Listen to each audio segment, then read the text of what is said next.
Slow walking. Good evening. It's 5:04, and with 8 of 9 board members present, we'll call this meeting to order. And our moment of silence and pledge of allegiance will be led by Mr. Norman tonight.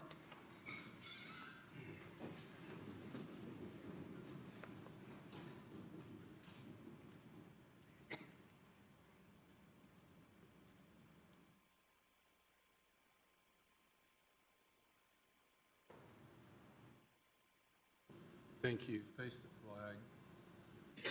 Pledge. I pledge allegiance to the flag of the United States of America and to the republic for which it stands, one nation, under God, indivisible, with liberty and justice for all.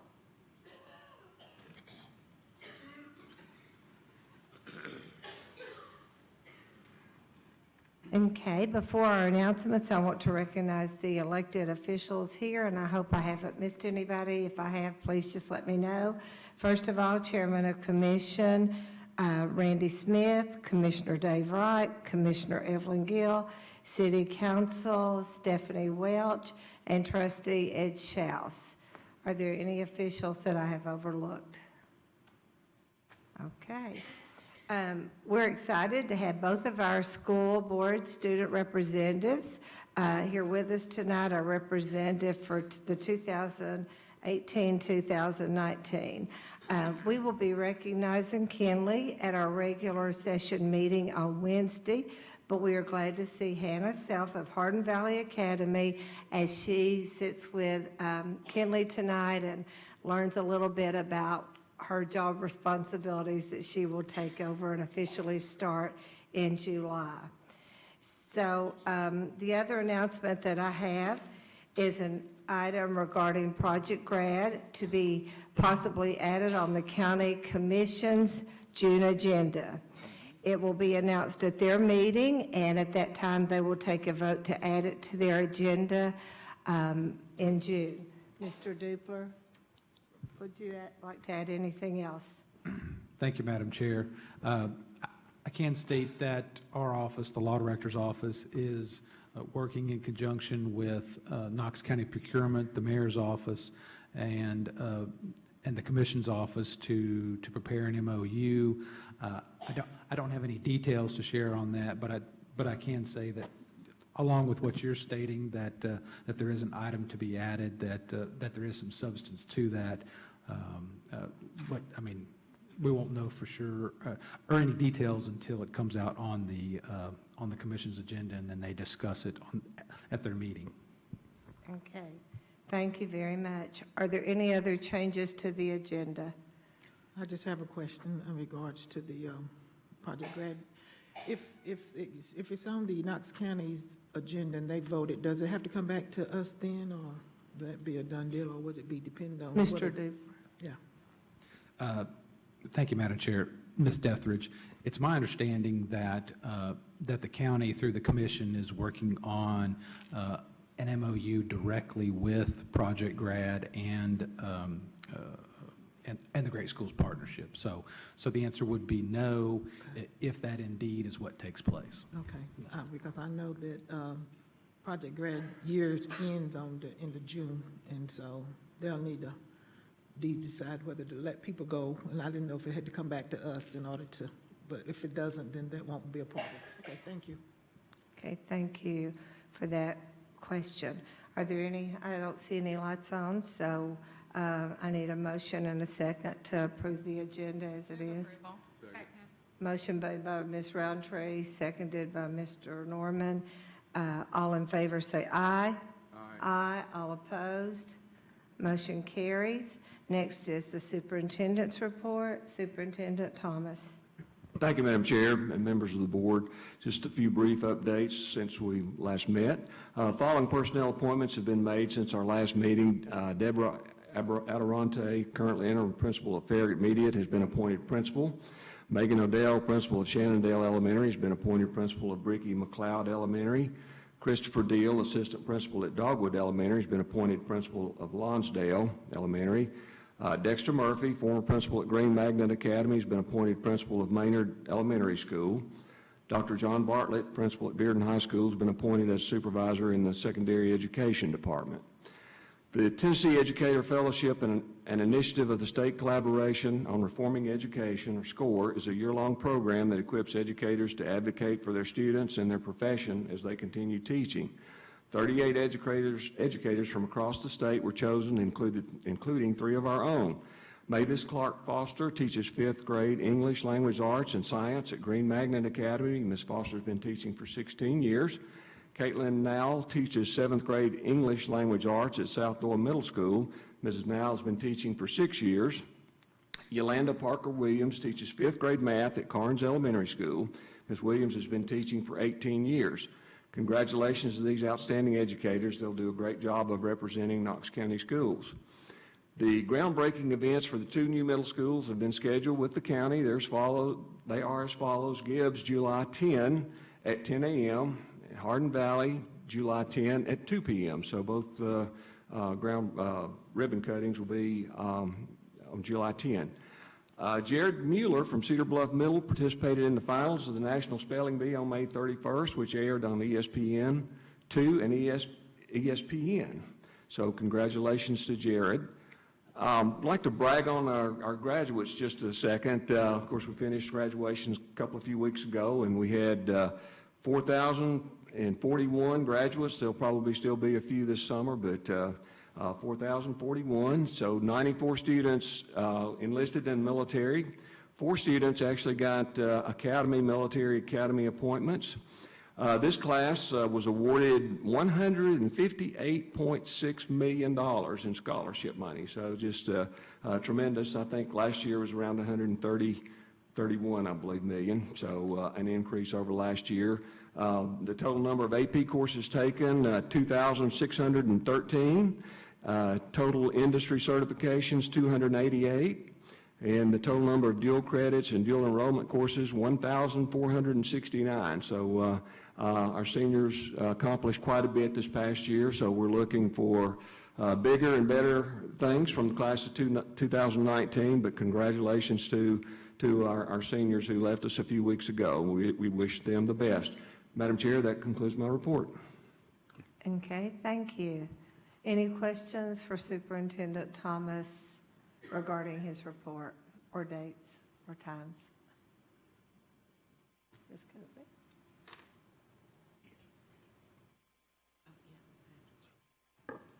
Okay. What we're waiting on board is Ms. Fugit is in the building, but she's not making her way up here. She was running a little late, and next on your agenda was to refer to her for the strategic plan update. So if that's okay with you, maybe we can go on to items and contracts, and then at the end of that, maybe go back to Ms. Fugit. Any thoughts on that? Is that okay? Any objections? Okay. So just a reminder that item 11I was added to your June 13th regular session agenda, and that's regarding an additional fund balance designation for magnet and gifted and talented programs. And Superintendent Thomas will be sharing that information with you when we reach discussion on that item.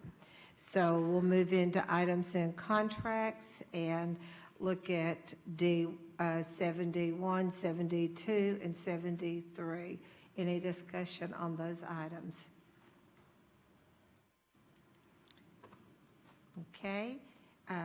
Grouping them together, 74, 5, and 6. Any discussion on those items?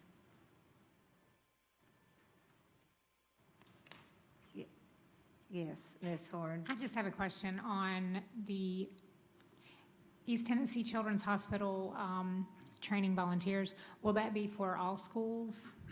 Yes, thank you. That's all I wanted to know. Thank you. Okay, item 7D, 7 and 8. Any discussion on those? D9, 10. Discussion, questions? 7D, 11, 12, and 13.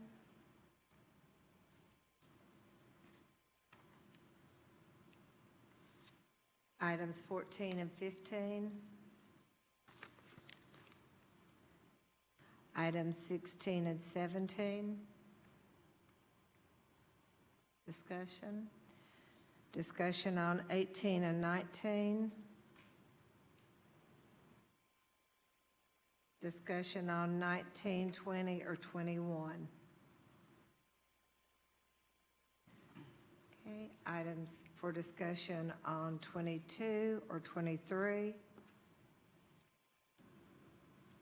Items for discussion on item 24 or 25.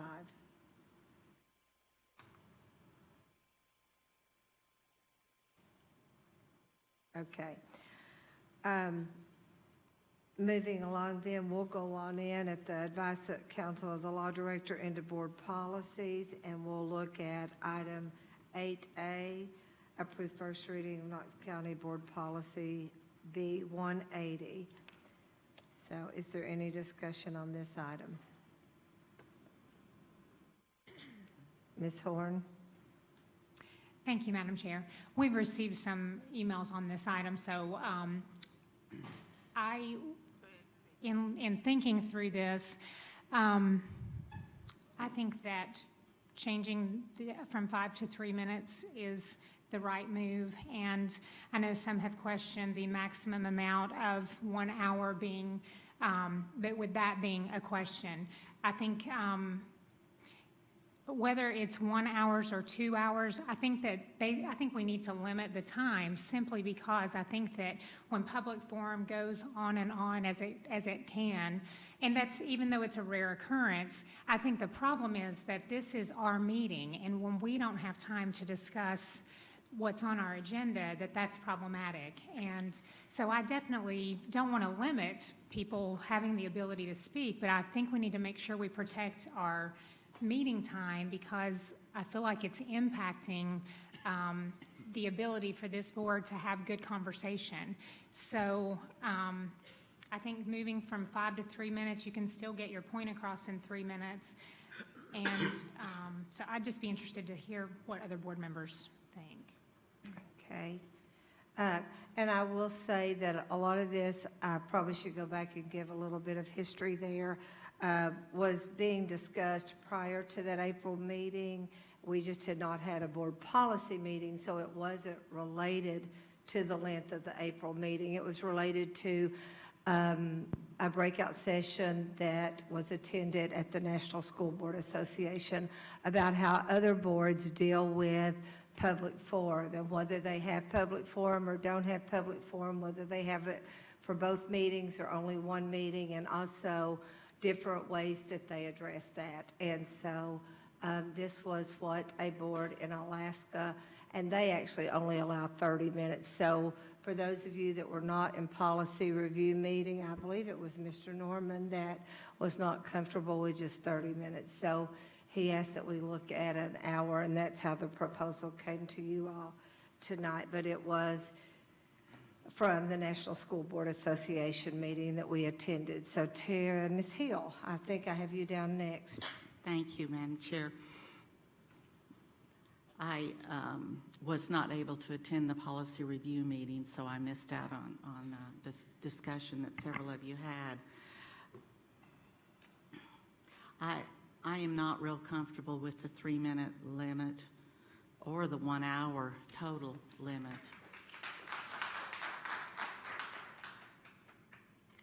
I feel like we were elected by the people, and we need to always be in a position where we can hear the people. Please don't. This is not about. This isn't a popularity contest. I just truly am expressing what I feel like my role as a school board member should be, and that is to listen to the people. I'm not crazy about sitting here for hours like we did the other evening.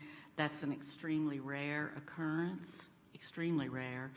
And I have some real qualms about limiting the expression of our constituents when they have something on their mind. So I don't believe I can support this amendment. Okay, thank you, Ms. Hill. Ms. Dethridge. Oh, Mr. Owen was first. Okay. Okay. I'm in agreement with Ms. Hill. I did get some conversation or telephone calls and emails regarding this, and the public felt the same way that Ms. Hill felt, that we were elected and that we're going to stifle the voice of the public that we were voted to represent. Also, when you have an individual that's talking on 2 or 3 issues that we may be voting on, then 5 minutes is not really a lot of time. I mean, if the person, I think we need to encourage, if you get finished with your point, they need to just finish and sit down, but because I don't like it when people say, well, I got 2 more minutes and I'm just going to sit here and just keep talking. But at the same time, I think we still need to listen to them. I agree what happened the other day was not I've been on this board 8 years and I've never had the experience that long sitting through a public forum, but I do remember sitting through a lengthy public forum when we listened to the teachers when I was a vice chair. I mean, it was a very lengthy and long, exhausting experience in public forum because they weren't nearly as nice as the ones we listened to when we were listening to the Project Grad conversation. At the same time, we did not discuss trying to stifle their voice. I feel like that's why we're here. I want to hear what they have to say. I want to make sure we understand their needs there, and to say that an hour, if you have 30 people and you give them 3 minutes, that's over an hour. So you can't really put a limit on what people have to say, nor should you have to say, and I understand NSBA and I understand Alaska, but I don't know if their school district's as large as ours. I've been in NSBA and that's not that many school districts as large as ours. So yes, they may be able to cut theirs because they don't have the kind of issues and concerns and the number of schools that facilities that we have to deal with. So I think we just need to be very careful on the perception that we don't care enough to have to listen to those people that put us in office. I think that we are treading a thin line when you sit here and say, we want to listen to you, we want to hear what you have to say, but you only have an hour. So I think that it's just something that we need to really think about before we consider this policy. I would not, I'm like Ms. Hill, I will not be supporting this. Okay. Ms. Owen, you're next.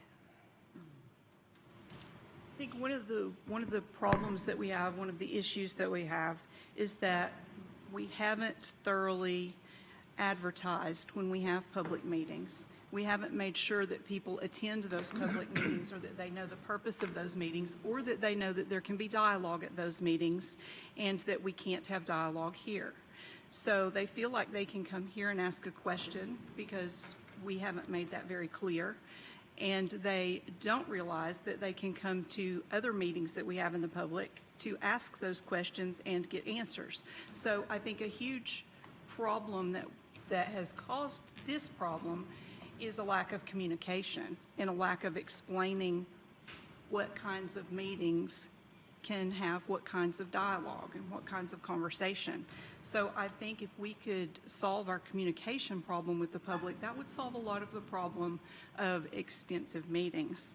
I'm going to disagree with Ms. Dethridge just a little tiny bit, because there was discussion about limiting conversation when teachers were coming to the board. And those of us who were on the other side of the microphone at the time had a fit. And we didn't do it. And I think we need to remember that when we were in that position, we had a very different position. And I absolutely can't support this. Thank you. Okay, Ms. Fugit. Thank you, Madam Chair. I apologize for being late. I had a work issue. But in speaking to public forum, I agree with Ms. Owen. I was chair during that year. We probably had 40 people speak most every night for a year. We did not limit. There was discussion about it. We decided that was not appropriate. When some of you came on the board, we talked about it again. The discussion at the time was, no, that's not appropriate. We need to let the public have a voice. I can understand limiting time to 3 minutes, but not discussion to an hour. I mean, if we're worried about people who fill time, okay, 3 minutes. But what I will say is on the 8 years I've been on the board, but for the year of 2013-14, we've probably had about 5 meetings where we had more than 20 people signed up to speak. This is not a problem in most meetings. So I don't have a problem with the 3 minutes, but I do have a problem with limiting us to an hour. Because if enough people show up at a meeting because they think it's a huge issue, I think as elected officials, we need to hear them, and that says something. So I can't support it as it is. Okay, thank you. Mr. Norman? Thank you, Madam Chair. I'll have to go the other way on this. We had 14 hours total, basically on the subject of grad and magnet, et cetera.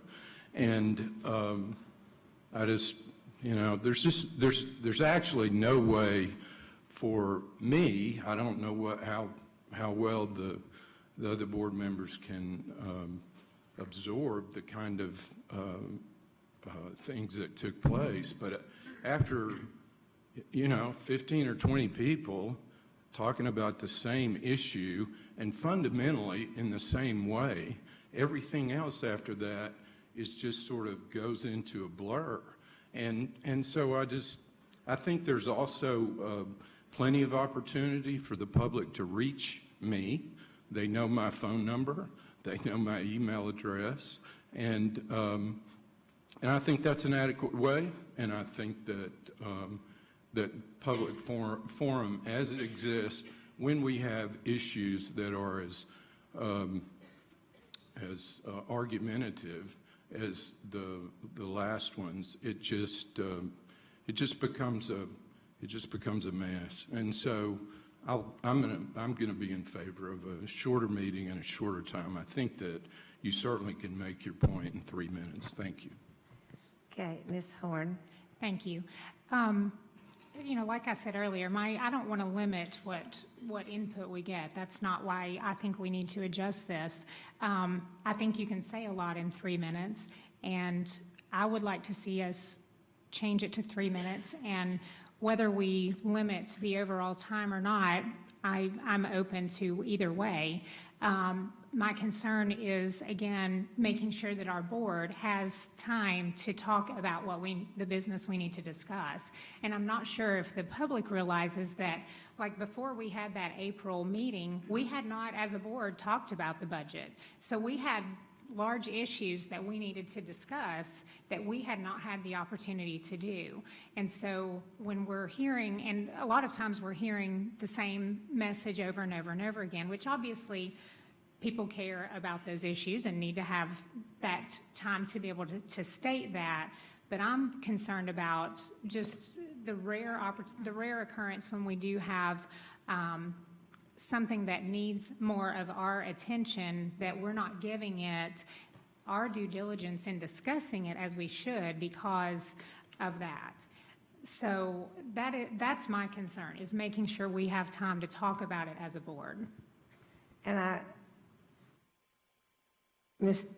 go ahead, you can go ahead and I'll finish. No, I was just going to say, even though I understand what she's saying, we talk about it before public forums at the end, except when we have to vote. And so after we get through having our discussion, then we hear public forum, then we come back 2 days later to vote.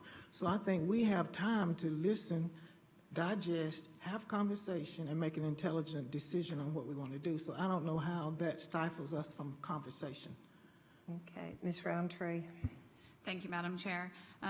One of the things I wanted to comment on, which I hadn't heard anyone comment on yet, just the changes near the end of the policy. Regardless, I think, of what folks think about the 1 hour or the 3 minutes, I think some of these changes at the end, starting at line 27, are important so that folks know before they come to speak at public forum that they're addressing the entire board and not individual members, and just to keep the remarks, as it says in here, yes, keep them polite. Thank you, Ms. Fugit, and not to be disruptive, degrading, or insulting to using individual names. So I think that I'm hearing from some folks that they are not interested in the other changes, but I hope that maybe we can look at some of these at the end of the policy, because I think those are important to keep our public forum, cordial and running smoothly. Thank you. I was just going to add, I hear what you're saying, Ms. Horn, and I do think that sometimes people forget to realize that we're a sunshine body, and any discussion that we have that takes place on any issue is right here. And we have basically one night of discussion with possibly some additional discussion on Wednesday night if there's a point of clarification. So as you said, we had not even met as a body to discuss something as large as, you know, a budget our size for our system. And yes or no, Ms. Dethridge, I hear both of your points, but when you know there's 87 speakers coming after your discussion, it does, I think, somewhat impact it. And to Mr. Norman's point, I think, you know, times have changed. I mean, we have text, email, phone calls. I meet with people. I met with someone just yesterday that wanted a face-to-face meeting. So, you know, those kind of things. We have a lot of other opportunities for people and the public to address this board, specific people in their district, besides just speaking at public forums. So, and sometimes a one-on-one conversation, I feel like Mr. Norman is more beneficial to meet and discuss with somebody one-on-one than to address, you know, the whole issue at public forum. But I hear what the board's saying, and Ms. Fugit has one other comment, and then we'll move on to the next. Thank you, Madam Chair.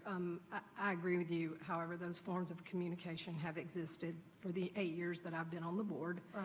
And I would also say that I think this is a good example of why public meetings discussing the budget before we ever get it would be an advisable thing to be doing in the future, because then please don't, again, this is the kind of thing that makes the board crazy, because this is our meeting, we're talking. I really don't need you to cheer and support me. I'm having a conversation with my colleagues about the best way for us to conduct our business. But what I would say about that is I think it goes to Ms. Owen's point that more community meetings, more community dialogue would prevent having so many people feel like the only way they can be heard is to show up here in mass. So that's all. Ms. Hill. Thank you very much. I understand the concerns about the public meetings. Public meetings are not well attended even when they are advertised from here to the moon and back. For those of us that have been on this board, when we have had public meetings talking about a new superintendent, when we've had public meetings talking about a new principal for a school that occurs, when we've had public meetings about strategic planning, I know probably every one of us has sat in these meetings where if you took the school staff out of the meeting, there probably weren't more than 3 or 4 parents that even showed up. So I do take a little bit of exception to our inability of communicating, because I do think we are trying to communicate. I do think that we do publicize it every way I think that is imaginable, these meetings, and still they do not tend to be well attended for whatever reason. Thank you. Ms. Fugit, I'm going to defer to you. We went ahead and started into board policies because you were, that's okay, to give us your update on the strategic plan. We can finish under board policies the next 2 and let you speak before grants, or we can put you at the end, but I would maybe think it would be better. Is that okay? Okay. Okay. That being said, we'll look at 8B, approve first reading of Knox County Board of Education Policy I-381, integration of TCAP scores. Any discussion on that?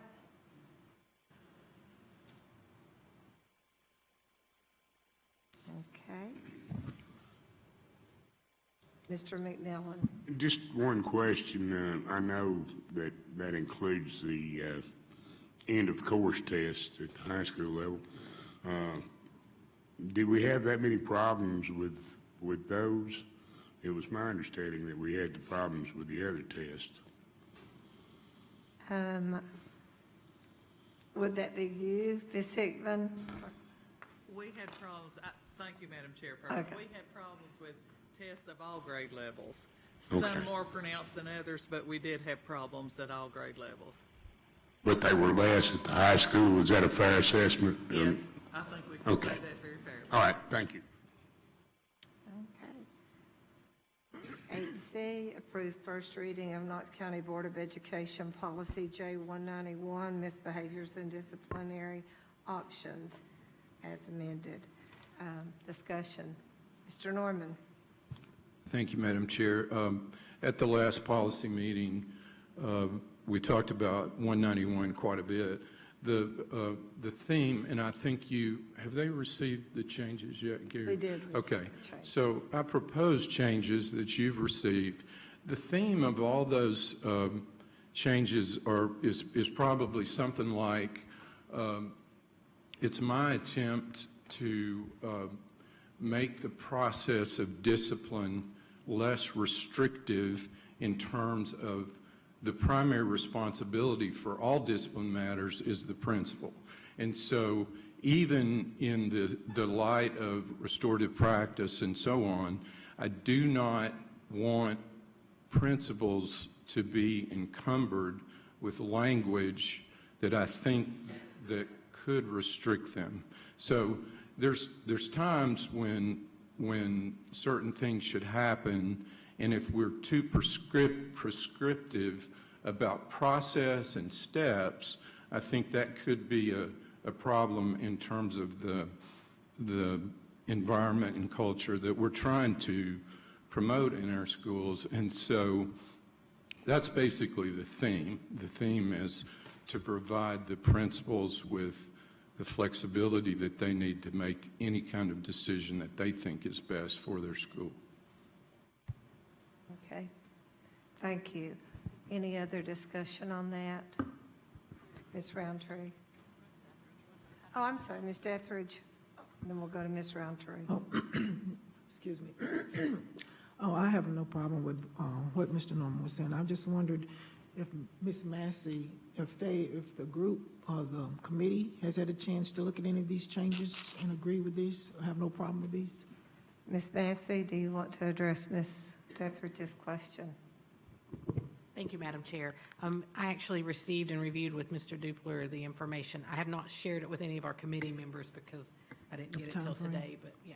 I don't think it substantively changes the intent of anything. I think it clarifies the language, but it has always been the intent that the principal is ultimately responsible. So, okay, so And the it just decision made it maker. better and clearer. Correct. Okay, Yeah, I think it that's just great. was some clarifying language. Okay, sounds good. Okay, Ms. Roundtree? Thank you, Madam Chair. And I appreciate all the work that everybody involved has put into this policy because it's been here many times before.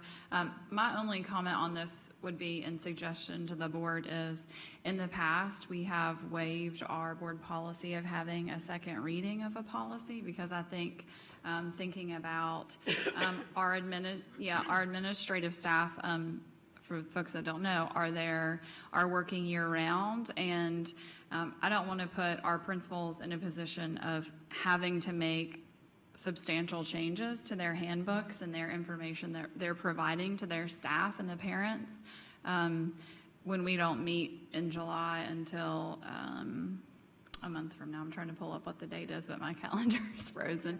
The 11th. Yeah, it's the week after the 4th, and so I think that would just put our administrative teams on a very tight timeline, and so my proposal on Wednesday will be for this board to waive our traditional 2 readings so we can get this, whether we vote it up or down, so we can get some answers to our administrators so they can best prepare for the school year ahead. Thank you. Okay, Ms. Owen?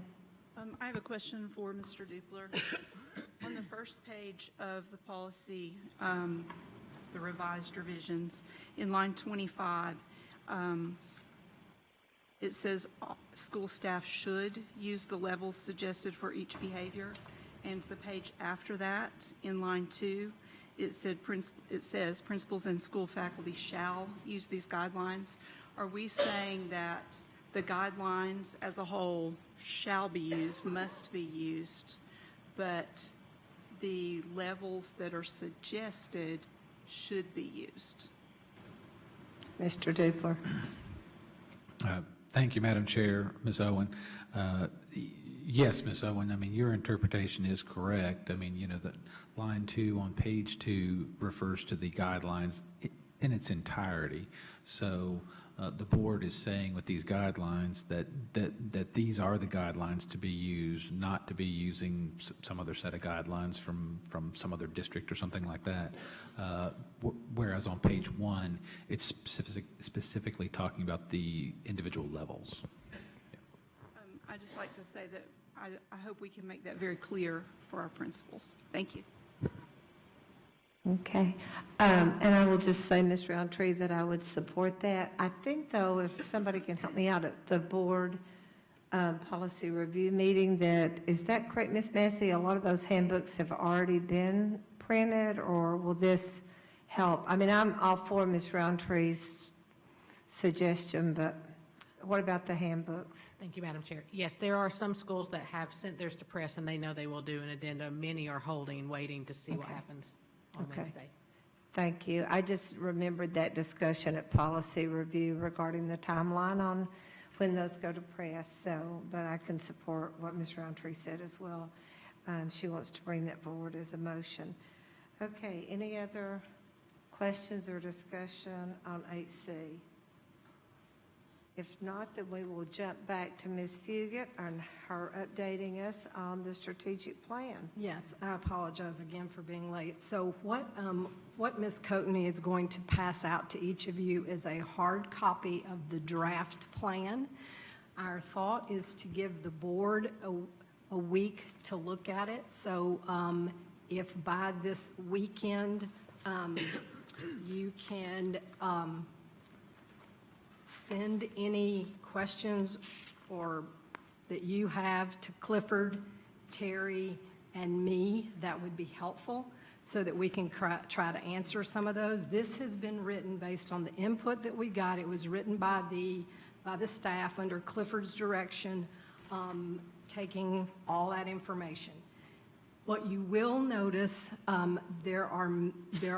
it speaks in broad terms. It's more of an executive summary. Again, I don't expect anybody to look at it tonight, but it looks pretty.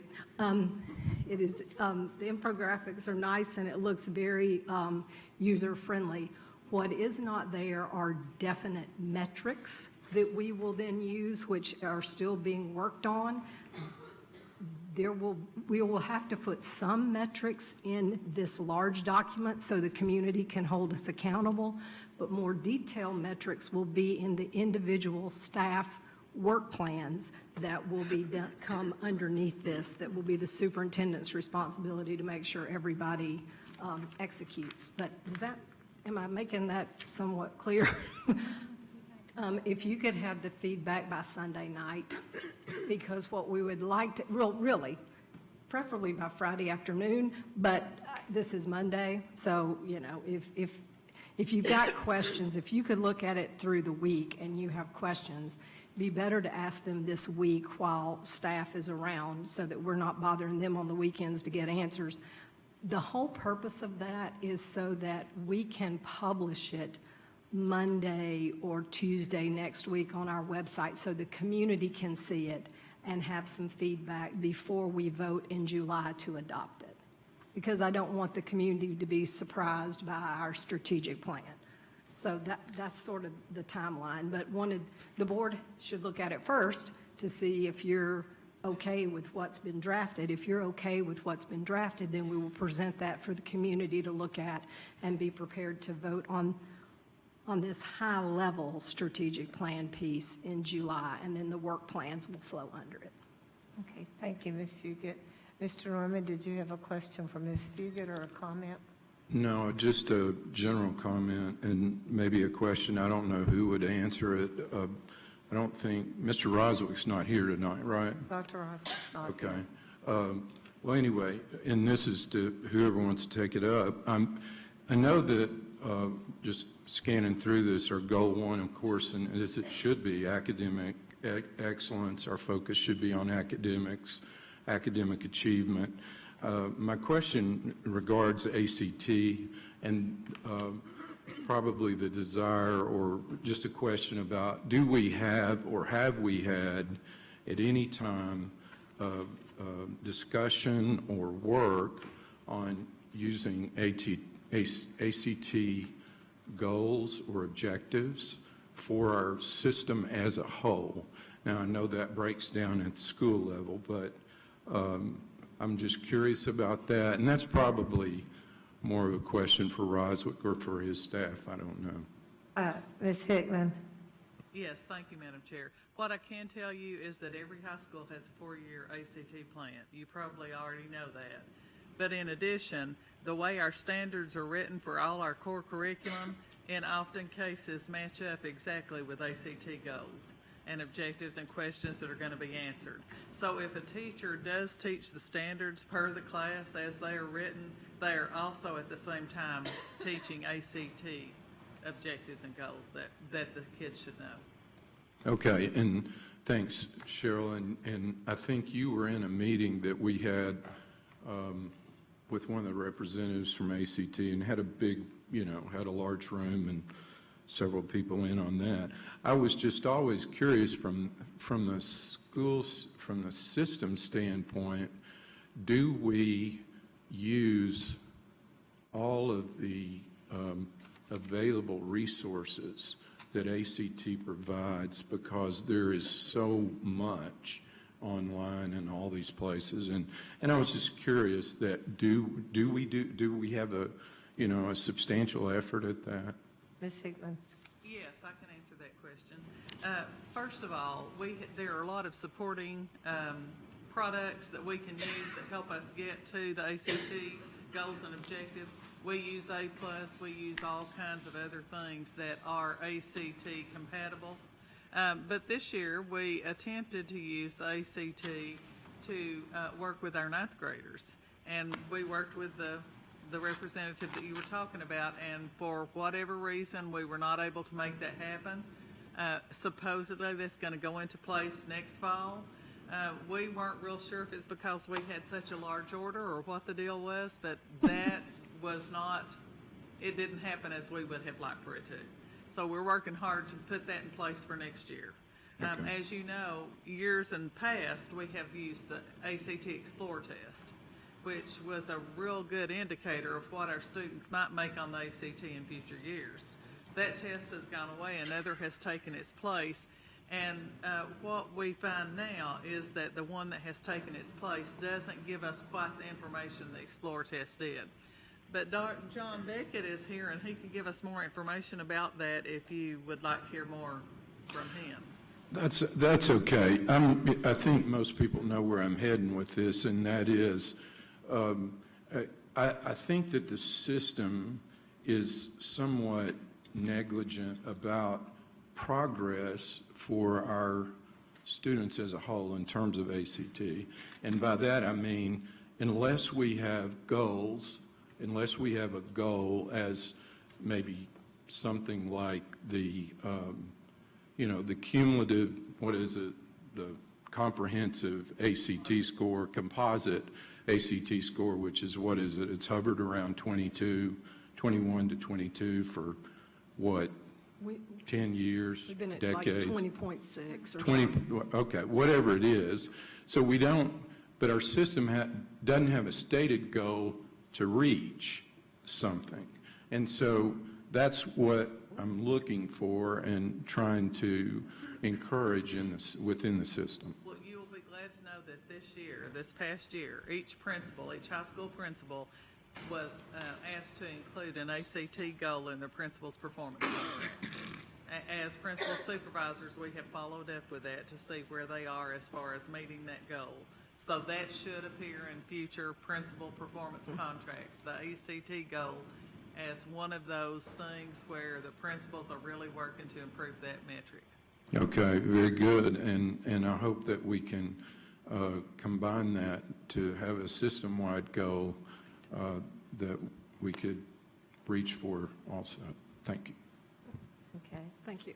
Ms. Fugit. I was just going to say, I think to Mr. Norman's point, we have had a stated district goal to get at 21, but it has not been broken down by how much we want to move each year.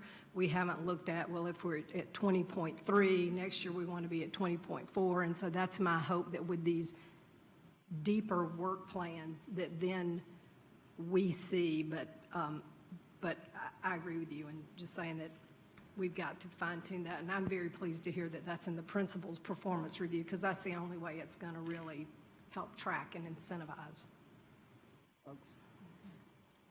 Okay. Ms. Roundtree. Thank you, Madam Chair. I just wanted to thank Ms. Fugit for taking on this task for us, and thank Dr. Davis and his staff. One of the things that we had talked about, and I'm guessing after the board gets any changes to the staff, will be to get together sort of that, which we talked about at our retreat, that one-page infographic, because I think sometimes handing folks a packet like this may be overwhelming, and it would be nice to have something that hits the highlights. So I don't know, Dr. Davis, if that's something that your team has already sort of got the bare bones together, because I think it's going to be wonderful to have we definitely should have the full document available online, but it may be nice as well to have that one-page infographic available to folks as well.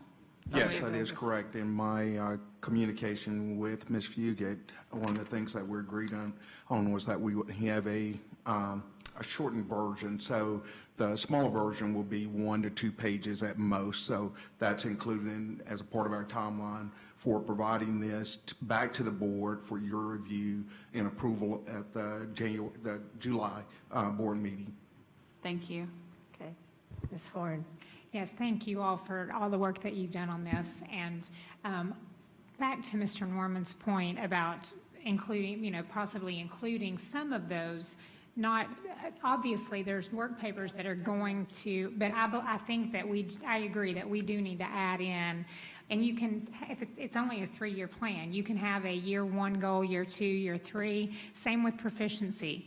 I think we need to have with reading proficiency and possibly even where we are on, 3rd grade math proficiency, what those goals are. But I would like to see, I know right off before getting into this, I would like to see some of those goals stated, because this is, if somebody's going to dig into the document, they're going to look at this. They're not going to go look at what the staff is going to use. So I think it needs to be included in this document. Can I just say, I told you, Clifford, because that was our conversation this weekend, was that y'all give us feedback. You will get something with actual metrics in it to see with your feedback before it gets published, and we will vote on something that has measurables. Otherwise, this is just fluff and stuff, and the community can't hold us accountable. So we do, I didn't make myself very clear, I apologize. There will be deeper metrics for each department on how you get to the larger overall goal, but a strategic plan that doesn't have some measurable objectives in it for us, we would be negligent in our responsibilities as the board is to not have those in there. So we will have those, and I believe my first quote back to Clifford was, I see this and you just better get ready, we need metrics, and he said, we're working on that. So We're ready. That's part of our plan. We have our research, evaluation, and assessment department on standby. Basically, what we need is for the board to weigh in, read the document, share your thoughts, your concerns, and tell us what your thinking is on the content. We'll make the changes to the content. Then we will go ahead and put in the hard metrics into the plan, and you'll have that for the public review as well as the board's approval at the July meeting. Mr. Norman, and with your permission, can I go to Mr. McMillan and then come back to you since he hasn't had a chance? Mr. McMillan. Thank you, Madam Chair. I just have a quick question in regard to the ACT and raising the standards or the overall scores. We continue to hear that, one reason that it's not increasing any more than it is because of that everyone is required to take it. And a lot of these kids, well, I shouldn't say a lot because I really don't know, but I'm told by people who do that there are a number of kids that are not going to, it's going to be of no value to them. They're not going on to college where they would use it. So there's no real incentive for them to try. Has any consideration ever been given to establishing a low minimum score in order for them to be able to graduate with a regular diploma? Ms. Hickman. Thank you, Madam Chair. They just have to take it. There is not a score. I understand that, but I'm talking, my question is, has anybody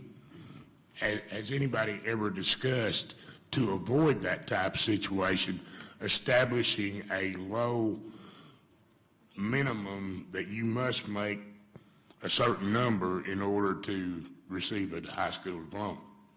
Not to my knowledge, we haven't discussed that. But that's certainly something we need to consider. What I can tell you is that this year it is in our district plan that we raise our score by 4 points. Mr. Beckett just told me, and it is in each school's E-plan. So, point four, I'm sorry, point 4. It did raise it by 4 points, but it's a little hard there, but point 4. But as far as establishing a minimum score, we have not had that conversation. Okay, well, maybe we should at least have the conversation. I'm not talking about anything, unreasonable, but I think that it would, cause some of these kids at least put forth a genuine effort. Thank you. Thank you, Mr. McMillan. Back to you, Mr. Norman. Thank you, Madam Chair. And just to finish this off, I think that it would be a very interesting and noteworthy accomplishment of this board to, for the first time, set some kind of goals, yearly goals for ACT, and the academic experts are the ones who could decide what those are. It might be a 5% gain. It might be, who knows what it would be. But there certainly should be something to shoot for, and I think it would automatically cause a kind of increase in intensity in a lot of places across the curriculum, especially there'd be, I think, more emphasis in terms of K-3 literacy because it's so critical to the whole process and to this end point that we reach in the 12th grade. And a good point that Mike just made. I mean, kids make Christmas trees out of Scantrons, and that's just, that kind of stuff is ridiculous. So we've got to do something to just avoid that kind of silly practice. That's just, that's crazy. But anyway, thank you all for entertaining my ideas. Okay. Ms. Dethridge. Thank you, Madam Chair. I guess my question is, does SAT play a part in any of this? If we're going to deal with ACT, I know some schools require SAT, and our kids go all over the country. So are we just going to deal with one? Are you going to? Believe it or not, in this recent year, we have had some conversations to that end because of all the mishaps that we've had along the way. Different schools do require SAT. I think that's a conversation that'll have to be ongoing before we can actually reach a conclusion as to what to do. Okay. Thank you. Ms. Fugit, if you have nothing else, we'll move into grants. Okay. So we have 9 grants to look at, so we'll take them 3 at a time, A, B, and C, if you have any discussion or questions under that, 9A, B, or C. Okay, seeing no lights on, items D, E, and F, any discussion? And G, H, and I, any discussion on those? Yes, Ms. Owen. I'm sorry, I actually had a question on D. Okay. Looking at the amount of funding from Simon Youth for the relocation of the Paul Kelly Volunteer Academy. Do we have an amount for all of the work that's going on there to include the moving of the Welcome Center? Dr. Davis, Russ, you want to do it? Mr. Oates? Yes, ma'am. I can tell you, we've budgeted $250,000 for that whole project, and what we have committed to this point is significantly less than that. Thank you. Okay. Any other questions on any of those grants? I'm sorry, Mr. Dupler? No, I'm sorry. I didn't know if you were on I yet, so I mean, I'll wait until you get there. Okay. Is he talking about 9I? Okay, we're there. Go ahead. Okay. Our department is still reviewing 9I, so at this point, we would ask that it be stricken from the agenda. Thank you. Okay. That's 9I. Ms. Hill, do you have a question for Mr. Dupler? I do. Can you indicate to me what the issue may be, given that this is a garden? There are certain windows of planting that need to occur, and I would hate to see this delayed for any extended period of time. I believe the request came from the school, so I believe Ms. Thompson is here, and she could address it a little bit with more specifics.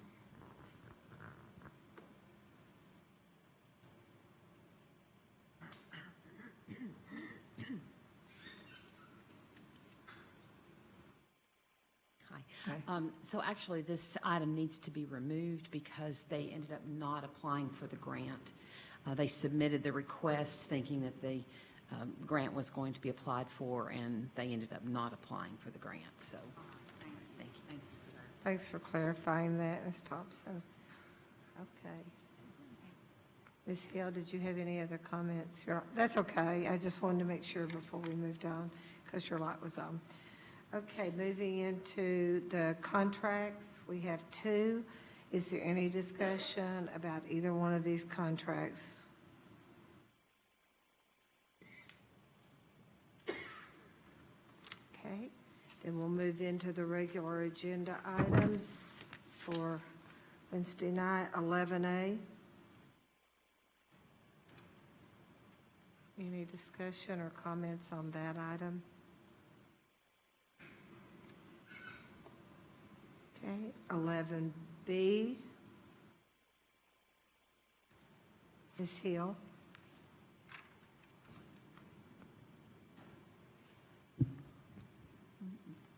Just a moment, please. Okay. I did have a few questions about this differential pay plan. Okay. Who would be most appropriate to answer these? Dr. Drummond. If you're the chosen designee speaker. Yes, ma'am. Thank you, Dr. Drummond. I'm curious about the extended contract on the Paul Kelly Volunteer Academy, a 221 for those teachers. I recognize it's only 8 teachers, but I'm just curious about that reasoning. Go ahead, Dr. Drummond or whoever. Yes, the 221 has been in existence and it allows for them to have a summer school program throughout the summer months. All right, so that is for a summer school program then? Yes. Okay, thank Yes, you. My next question is deals with the instructional coaches. I may not be able to answer that, but let's go ahead and I'll start. All right. I see that the base salary is $60,500 according to this recommendation. Is that for, how many days is that contract? Is that for a 200-day contract? 205. They're 205. It's a 205 contract? So the base is based on a 205 contract? 205 contract, it includes their supplements, it includes their years of experience in that as well. So it's based on that. So it comes about an average based on that. All right, base salary compensation, it says. So that's, when I see base salary, that is not a 0-0 on the scale, so to speak. Zero, I know these coaches are not at step 0. That's right. So this 60,500 is just what they come in making. They have already had years of experience Right. coming in, so it's based on their years of experience, and this comes out to be about an average of what that cost will be. So when they start looking at the cost, that's the average cost, when we have to submit that to the state. All right, so they don't actually come in at this amount necessarily, or they may come in over it. They may come in over it, or they may come in a little bit under it, but that's the average. All right, thank you for that. I'm not finished. Yes, ma'am. I'm looking at the master teacher's base. I would assume then the same answer applies to that average is the 59,000? Yes, ma'am. And how many days is that contract for? That's a 205 as well. That's a 205, thank you. And then the 5,000 per position for 5 days, what does that mean? I'm looking. Okay. I don't have a reference number. 5,000 per position with an additional 5 days' work. Just their pay. It's just their, I was wondering, it's just their additional pay. So they receive, in addition to that, additional stipend of that $5,000 for their additional days. For those 5 additional days. They receive $1,000 a day for 5 days? It's over the course of the time, but they receive the additional $5,000 for that additional work that they do. Did I say that correctly? Yes, I thought that's what I said. 5 additional days, but they get additional 5,000. So it's not 5. It's a supplement, total supplement for the work. It is not $1,000 a day. It's a total of 5 additional days, but they receive an additional 5,000 as the supplement. An additional 5,000 to the 59,000 included in? It's the total. The 59,000 is the total amount. Okay, I just wonder why that 5,000 per is broken out when it's not on these other contracts. I can't answer why they weren't broken out for that supplement, but we can break them out if that's the way you would prefer. Well, it makes some difference to me. It just should probably be consistent. Yes, ma'am. I'll make sure we make the adjustment for Wednesday.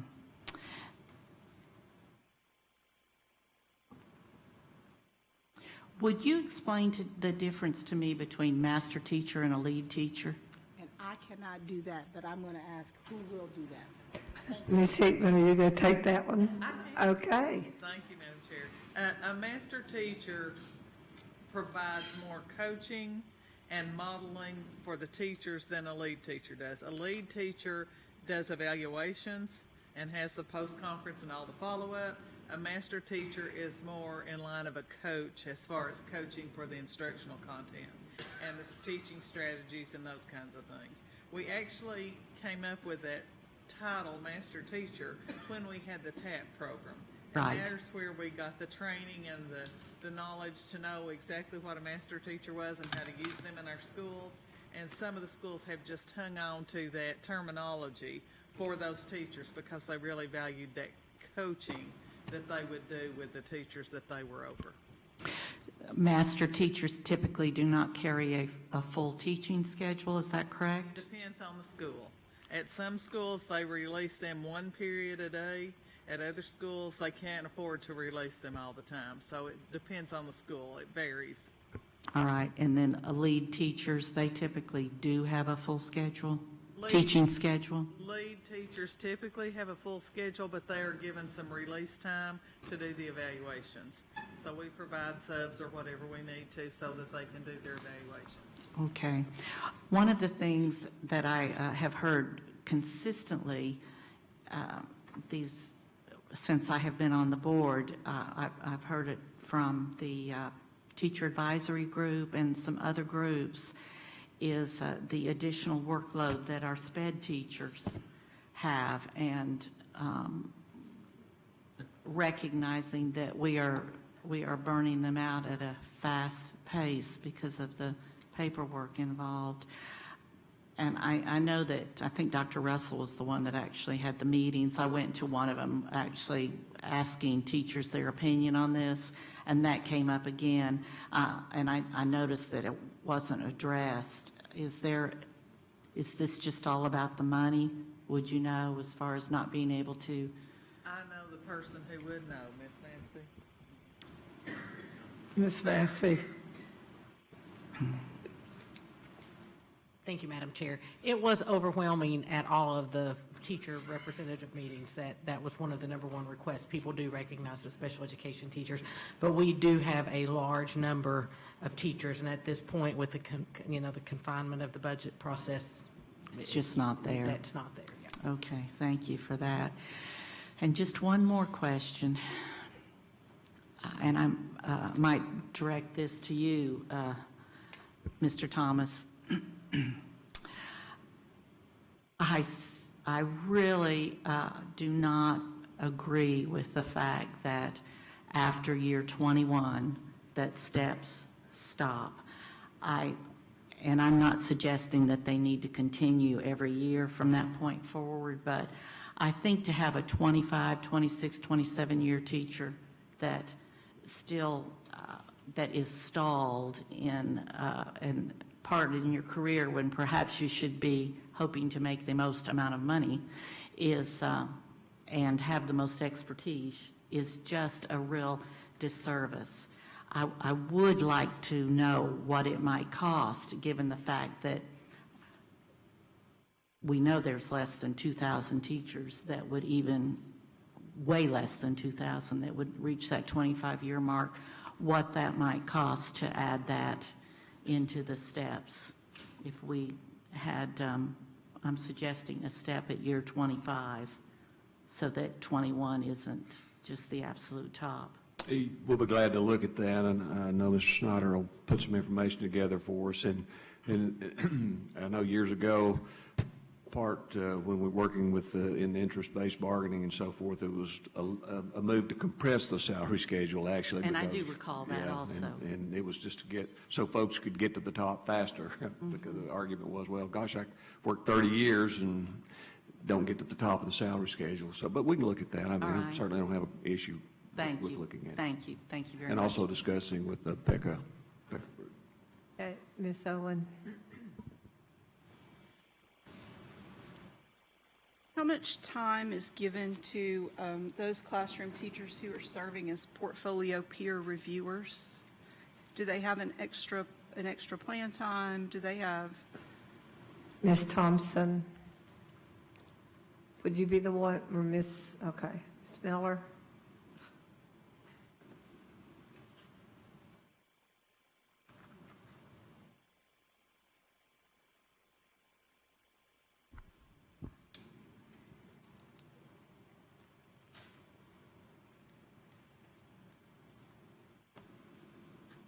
They work this year with the portfolio, the changes that were made with the platform.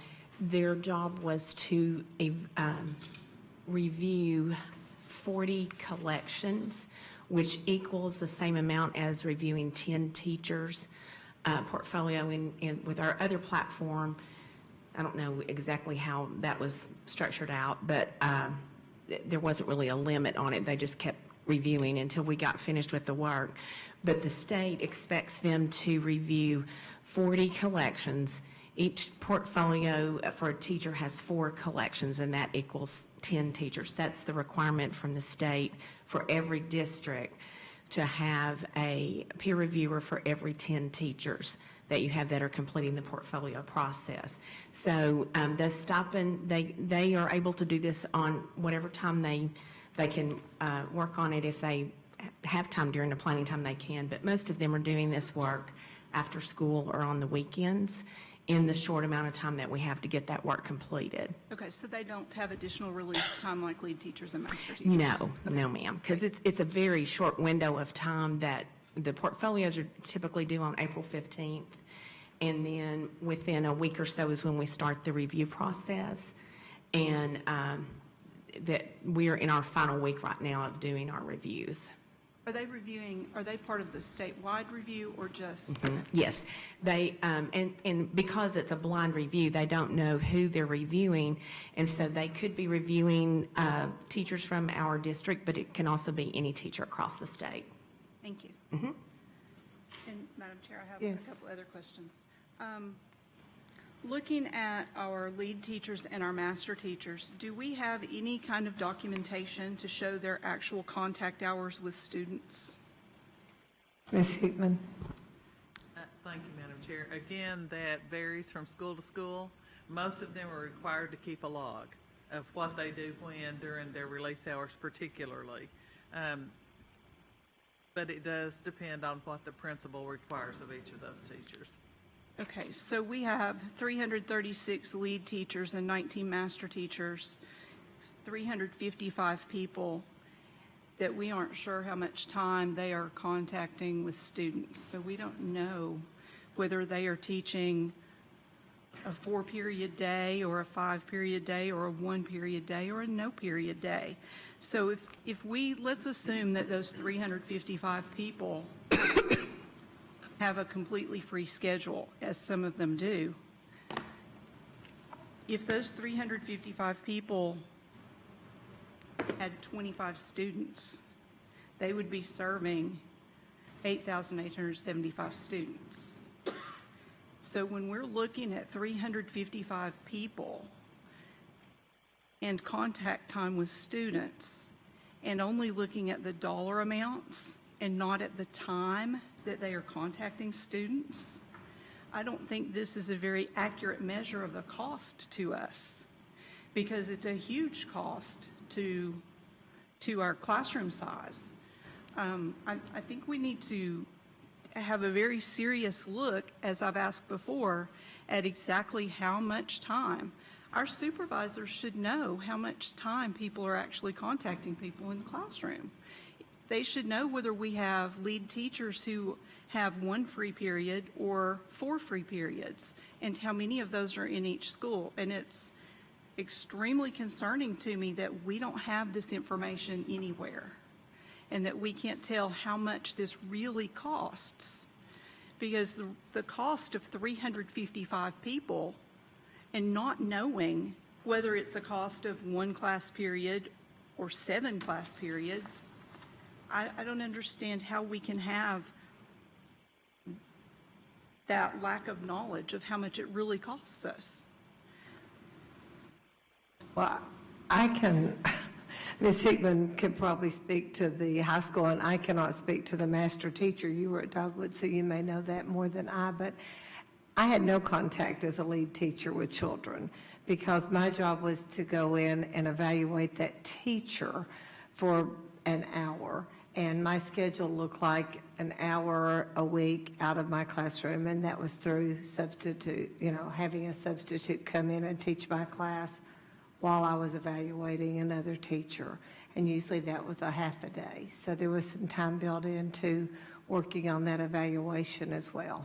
And then we have other lead teachers who don't have any classroom. They have no students. I don't all know. day. I had a full class, so I can only speak to that as a lead teacher. And I think that's extremely unfair to the lead teachers also, to have some who have complete time and others who are trying to do classroom responsibilities on top of that.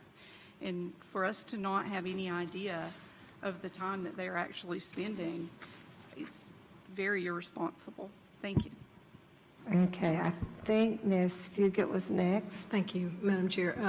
Ms. Hill asked the question about longevity, the step increase. One of the things I think might be interesting to look at is in corporations, typically you get longevity.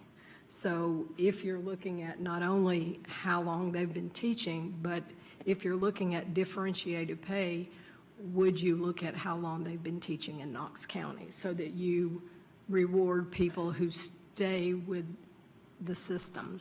That's just another thought as you look at differentiated pay, which is common practice in the private sector. The private sector doesn't give longevity pay. They can give more vacation. We can't do that. So to get to your point about after you've maxed out at 21 years, maybe it's at 25 years with Knox County, you get some bonus or something. I just throw that out as something to think about, and could you give us an idea of what that would cost as well, which is different than just step based on how long you've been a teacher, period, but how long have you been in our system, which would be a nice way to retain good teachers.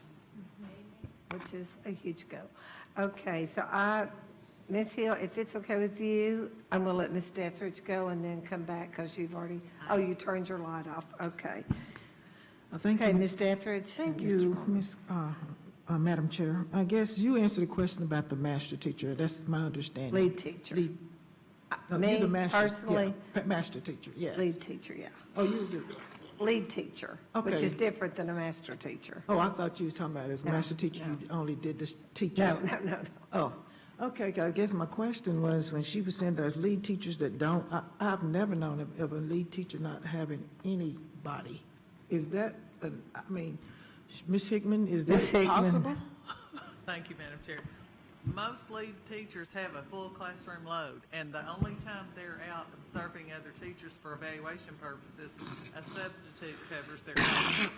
So I don't know of any lead teachers that don't have any responsibilities for a classroom. Okay, because I know some lead teachers and they're overwhelmed. Yes. So yes. I've never known any not to have any. So I guess you may know of some situations in Knox County that is out of the norm. I'm not going to say it doesn't happen, it's just out of the norm. And for the I think that's up to the principal, isn't it, to pick their lead teachers and the master teachers and make sure they're doing their job and make sure they are busy, or whatever you want to call it, taking care of business. Yes, ma'am. And for us to expect you to keep up with that, and as well as the money and all that, I'm not sure if that's what you have a full load. I'm not sure exactly what we're expecting more and more of our central office staff to do as far as tracking everything. But if you have to have that information, would you go to the principals to get that? Yes, ma'am. And I might add about the master teachers, they are also responsible for professional development embedded in that school day. So they work to develop that professional development activity that'll take place. It's typically on a weekly or bi-weekly basis. They present that to the teachers and then follow up with that throughout the year. So they have the responsibility of professional development as well as whatever classroom load they have. Okay. My master teachers, when I had them taught 2 periods a day. And you did say they track it, they keep up with it, and they know what they're doing through the day. Yes, we could ask any principal Right. what theirs do. And we can get that if we have to have it. We could. Okay. Okay, Mr. Norman. Thank you, Madam Chair. I think Ms. Hill makes a great point when we're talking about differentiated pay and the fact that our most experienced teachers receive nothing basically after 20 years is really it's really a shameful thing. Certainly when most of us, or several of us that have been teachers and had experience, had lengthy careers in the classroom, and it was just practice that the experienced teachers were the mentors for all the teachers coming along. And it wasn't an official thing, and it wasn't a paid thing. It just happened that way. And I think as a younger teacher, I certainly benefited greatly from experienced teachers. If we do anything in terms of changing pay scales, I think that that's one of the things that we should emphasize, is trying to do things to retain and encourage our experienced teachers. They are immensely valuable. And I know Joe Snyder and Gary Spencer last year tried to do some things with the budget to help these experienced teachers at Christmas, just to get a bonus at Christmas. It did not work out, but they tried valiantly to do that. And I just hope that that becomes a priority for us. Thank you. Okay, Ms. Owen. I'd just like to note that I requested the information on how much our lead teachers taught and how much student contact they had back in March when we were first having our budget meetings. And I was told that would be very easy to obtain, and haven't seen that. Thank you. Okay, thank you. Any other discussion on this item before we move on to item C? Okay. Item C, making sure I'm in the right place, approve fund balance appropriation for science textbook purchase. Any discussion? And Ms. Berry and Ms. Jackson, if you want to make your way forward, I'm sure you will be needed. Or you can go, Andrea, why don't you go ahead and kind of brief us, and then we'll take Amber's question for discussion. Great. Thank you, Madam Chair. Thank you, Board. And thank you for listening today. Starting in January up until about April, we had a team from all across the district of teachers, parents, and representatives to look at the textbook options that we have. And we've seen textbooks evolve so much into an interactive textbook for teachers and our students. And we've also seen first textbook adoption ever with 100% alignment to the standards, ever. As the state kind of made that qualification. So the board graciously voted to adopt those textbooks in April. And so now we're kind of up for the purchase discussion. And just to brief you, we did not purchase very much in 2009. We just did a partial purchase. So many of our textbooks are up to 17 years old. In our elementary schools, we still have, if we have a textbook in that elementary school, Pluto is still a planet. In our high schools and our biology textbooks, they're older than our students, and we are looking at absolutely no modern genetic discoveries in those textbooks, so it's impactful. We're looking at a shift in the standards too. It's an exciting shift. I think all of our teachers have voiced a very positive opinion about it, but it's a very interactive, it's asking the students to really be scientific thinkers about the content. So this really supports our teachers, and our teachers are learning, some of them will be learning new content when science comes. Not everyone taught high school biology or a high school class with a huge depth of knowledge, and so there are definitely content shifts, especially in our middle school grades, where we're looking at subatomic particles now in 7th grade, whereas it was previously in 8th grade. So there has to be something to support those teachers. I probably have gone on too long, but if you have any more questions. Okay, Ms. Roundtree. Thank you, Madam Chair, and thank you to Ms. Berry. I know she's put in a lot of work on this initiative, and the board has received several emails about this, and so I think I plan to support this.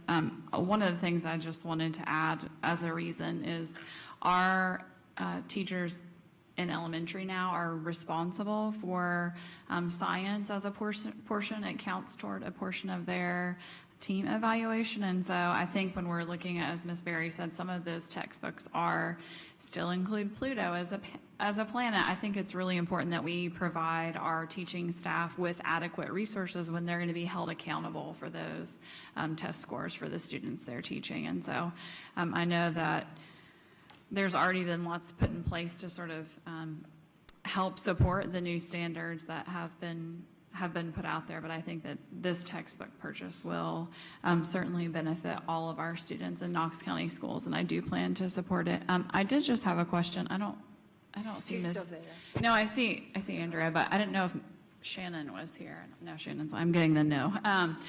So I don't know if anyone can answer this, but when we were having our budget discussions in April, we did hear from some folks in music, and I know our elementary music textbooks are maybe creeping close to my age at this point. I know they are very, very old, and I know that every one of our elementary students participates in elementary music, and so I know there was a similar process done for music, so I don't know if there was, is there anybody here that knows anything about that on the staff? Sarah, do you know? Not to put you on the spot.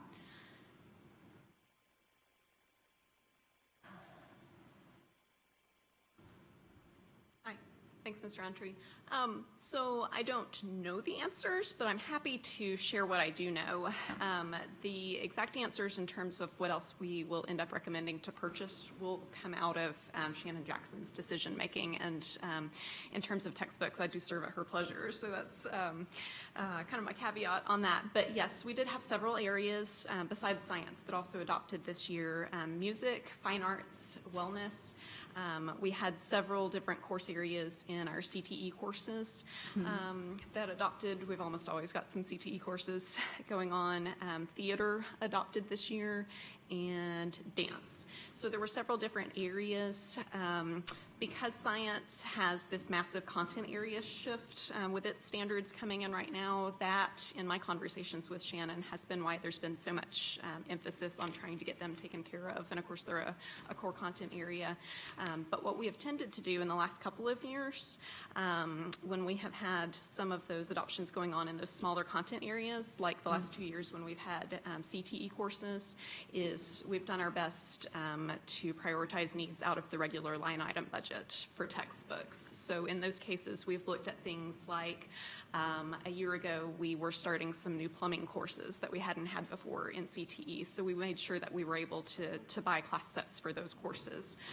Or the year before, the CTE cluster that includes all of the IT classes, the networking classes had never had a book. So that one we were able to buy some purchases from. And I would certainly defer to Shannon to make a final answer to that question, but that's how that process has tended to work. Okay, and I can send Shannon an email and just ask her for an update, but I do think it's, to Ms. Berry's point, Pluto still being mentioned as a planet. I think in our elementary music textbooks, they still mention cassette tapes and not in like a funny, ironic way. So I think that hopefully Ms. Jackson can send some more information out and we can look at that as well, because not only with the outdated content of the text, but really I've seen those music books in use and they're like held together, you know, they're just falling apart at the seams, and you know, you can only have a textbook for so long, and so then once they're, you know, the wear and tear, there are so few in some schools, I think that there aren't even enough for class sets. So I would love for the board to consider that as well, to be a purchase from the fund balance appropriation whenever we get some more information. Thank you. Okay, Ms. Horn. Thank you, Madam Chair. I just want to say thank you for bringing this forward to us. I appreciate this being on the agenda, and I'm not sure who could answer this question, but so can anybody speak to what the full adoption, so all schools will have textbooks for each child? Can anybody speak to that? Ms. Berry. Sarah may want to back me up on this. I'll make sure I get it right. But yes, right now we have one-to-one. K-8, we've seen, as I said, textbooks as evolve into being very interactive. So K through 8, it's actually a lab book. It's consumable, and so the adoption would actually have, we would be purchasing each year. I mean, our purchase, we would get with each year for the next 5 years, that consumable piece that goes along with the digital portion. And again, it's very interactive. As our high school classes, we've looked at supporting all of those one-to-one within that budget.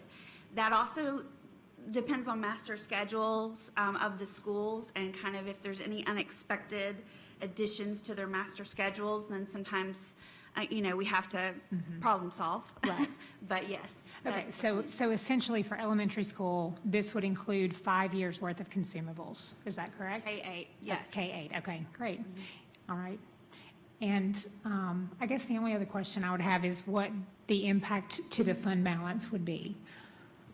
Do you want to speak to that? Yes, ma'am. Thank you. What we're projecting, and again, this is very preliminary at this point, but we are looking at possibly having a fund balance of roughly $25 million to close the year. Again, that could change just a little bit. When you look at the 3% that we're required to maintain, roughly about $14.5 million. So we've got somewhere in the neighborhood of about $10.4 to $10.5 million above the 3%. So the $4.3 million would come from that. We also, depending on what the board does, we have another item on here that's a designation from fund balance as well, about $850,000. So what we would be looking at remaining in fund balance above the 3%, roughly $5.3 million, which again, part of the MOU is to get to roughly a $30 million figure. We would be somewhere around $19.8 million with the two appropriations. But as we've talked about the science books and the standards and so forth, we just need to do it. I don't think there's a choice, with not doing it. Okay, thank you. Christie, Thank you, Madam Chair.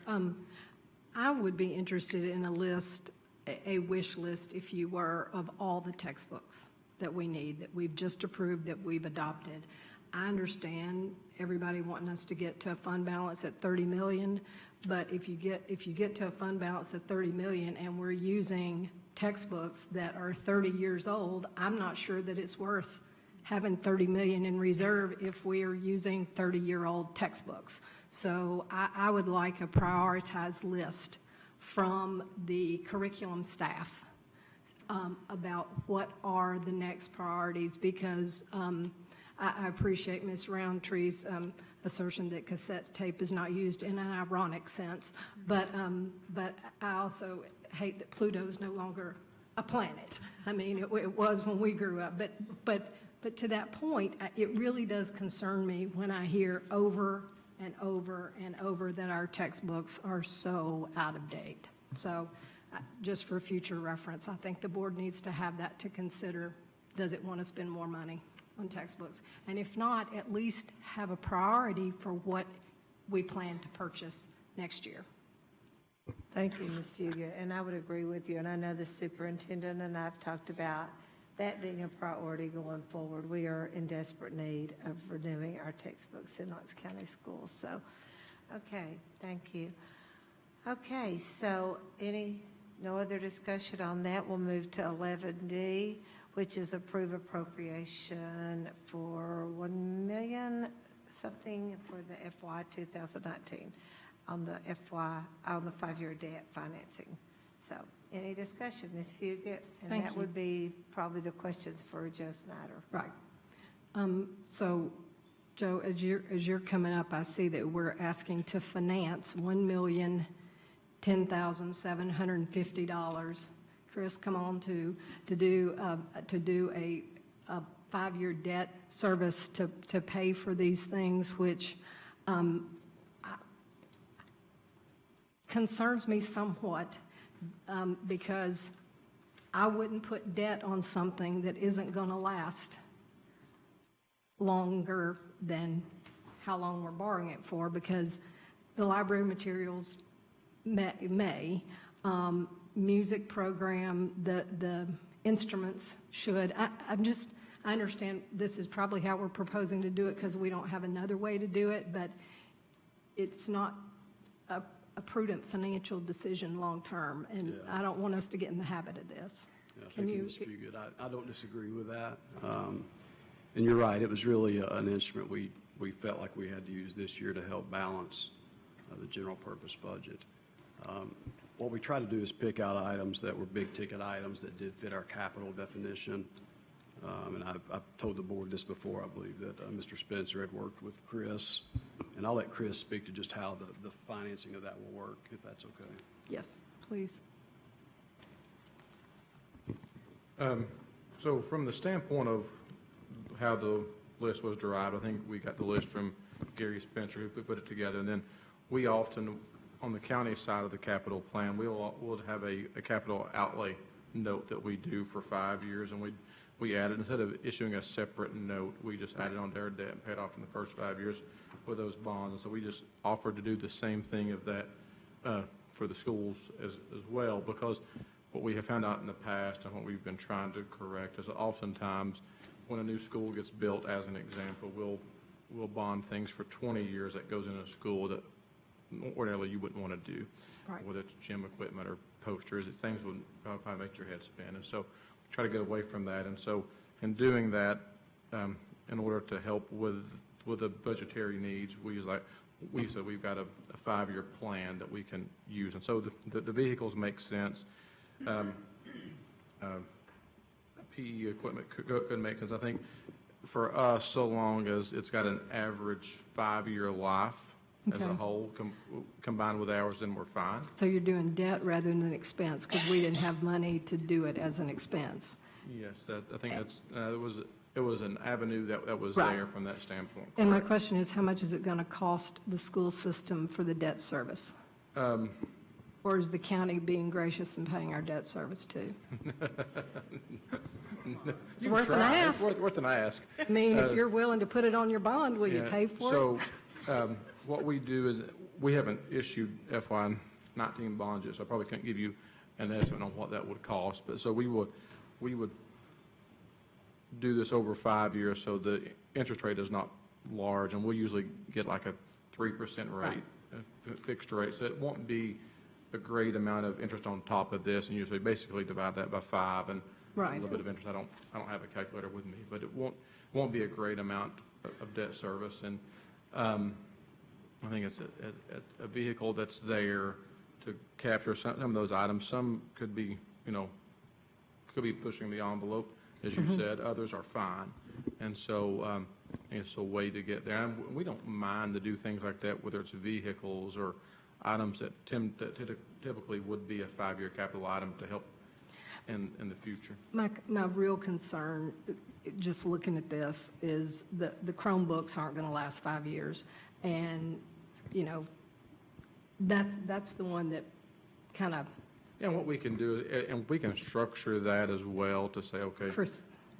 Yeah, I'm not fussing, I'm just. No, you're fine. I'm just saying, at some point, do we ever look at having a lease option for these things as opposed to purchase? And is that something that we as a district need to start thinking about, like private sector companies do, rather than purchase, because they become outdated and you just have to, your outlay annually is so much larger than every few years you have a huge outlay as opposed to an annual expense. At that makes some sense. We've done that on other items, not Chromebooks per se, but and other items in the county we do leases on rather than buying. Okay, thank you. Roundtree. Thank you. My question's not for you, Chris. Sarah, I still see you in the back there. I had a question about the library materials, and I'm guessing, that's for both schools. I don't know if you can just speak to what that amount is for, and then also fill me in on is that all the money for the new libraries? Because that means they're only going to have maybe 1,500 books. I mean, that's when you're looking at the average cost of a library, hardbound.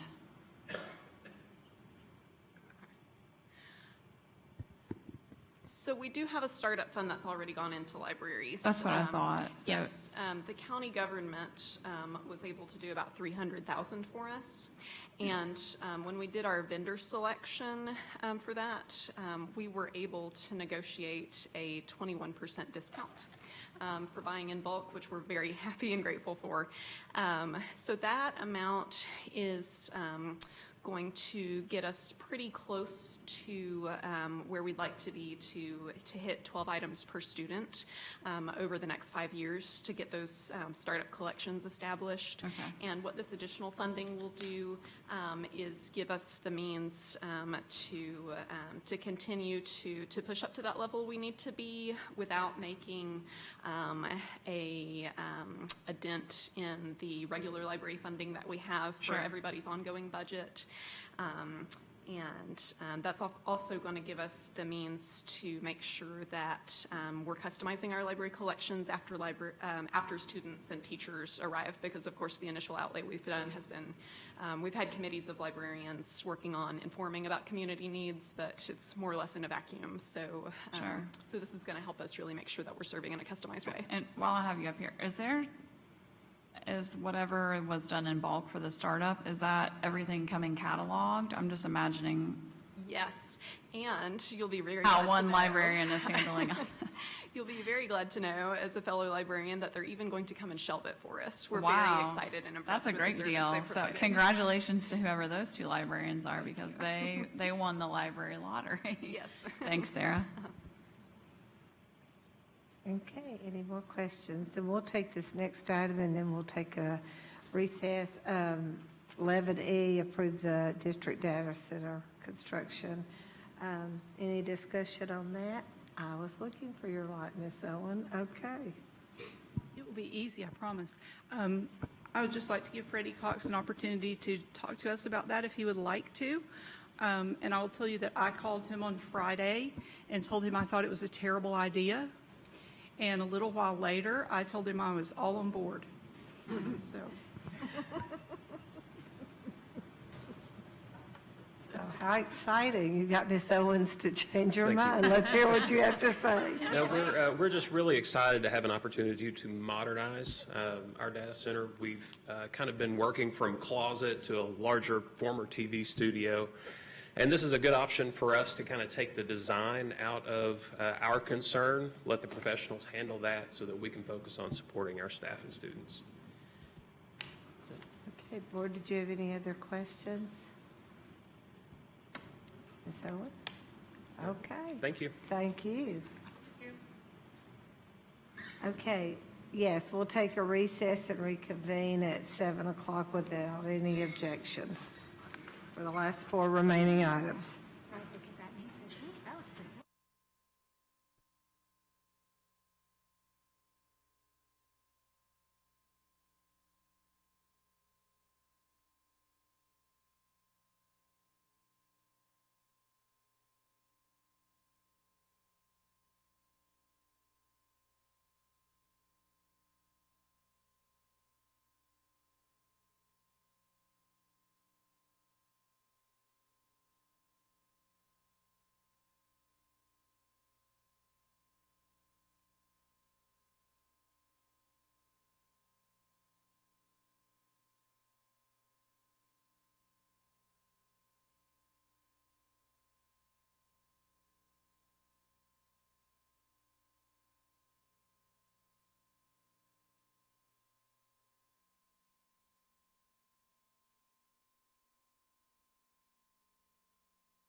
For items on our agenda. Let's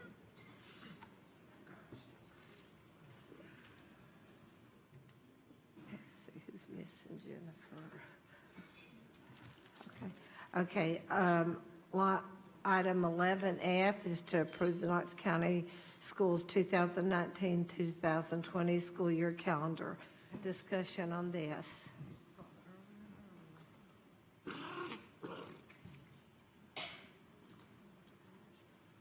Are we, the school calendar? Yes, the school calendar, 11F, 2019-20 school year calendar. Okay, I just had a question on the August 27th holiday and the March 3rd holiday. Are those, is there a reason behind those? That would be, who can speak to that? Ms.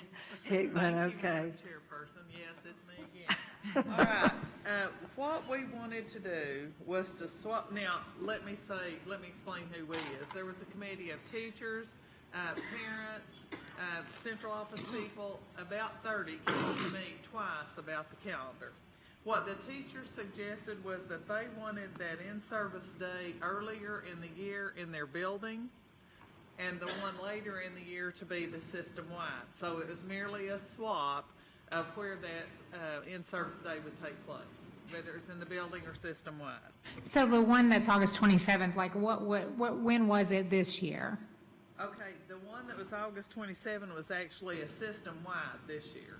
Okay, so we had that same day off this year. Okay. Yeah, well, it may not have been exactly the same day. But it was roughly. very close, yes. Okay. And same thing for March? For February the 17th, that's the one we swapped with this year. And what about the March 3rd holiday? Now, March 3rd holiday, that may be an election. That's what I was thinking, that Because may be election. we Okay. did get information from The Election Commission. about all the Okay. elections. Okay, great. Thank you. Any additional questions regarding the calendar? Okay, if not, we'll move into 11G, approve Knox County Board of Education 2018-2019 calendar. Discussion on this. Ms. Owen?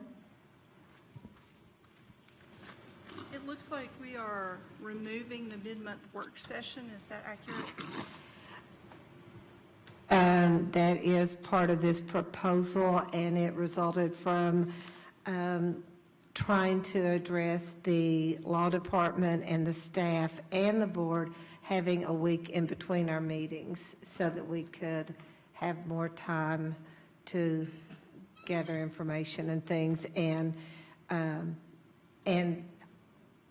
not having those mid-month and end-of-the-month workshops routinely. If there's a need for one, like during the budget cycle or something like that, it could certainly be added as a called meeting, but it would not, which Ms. Coatney might could speak to that, or some of you that have been on the board longer than I, but that was not always the practice to have what we typically call mid-month, which is now end of the month. That has been in the past 8 years or so that we've consistently had those, and anyway.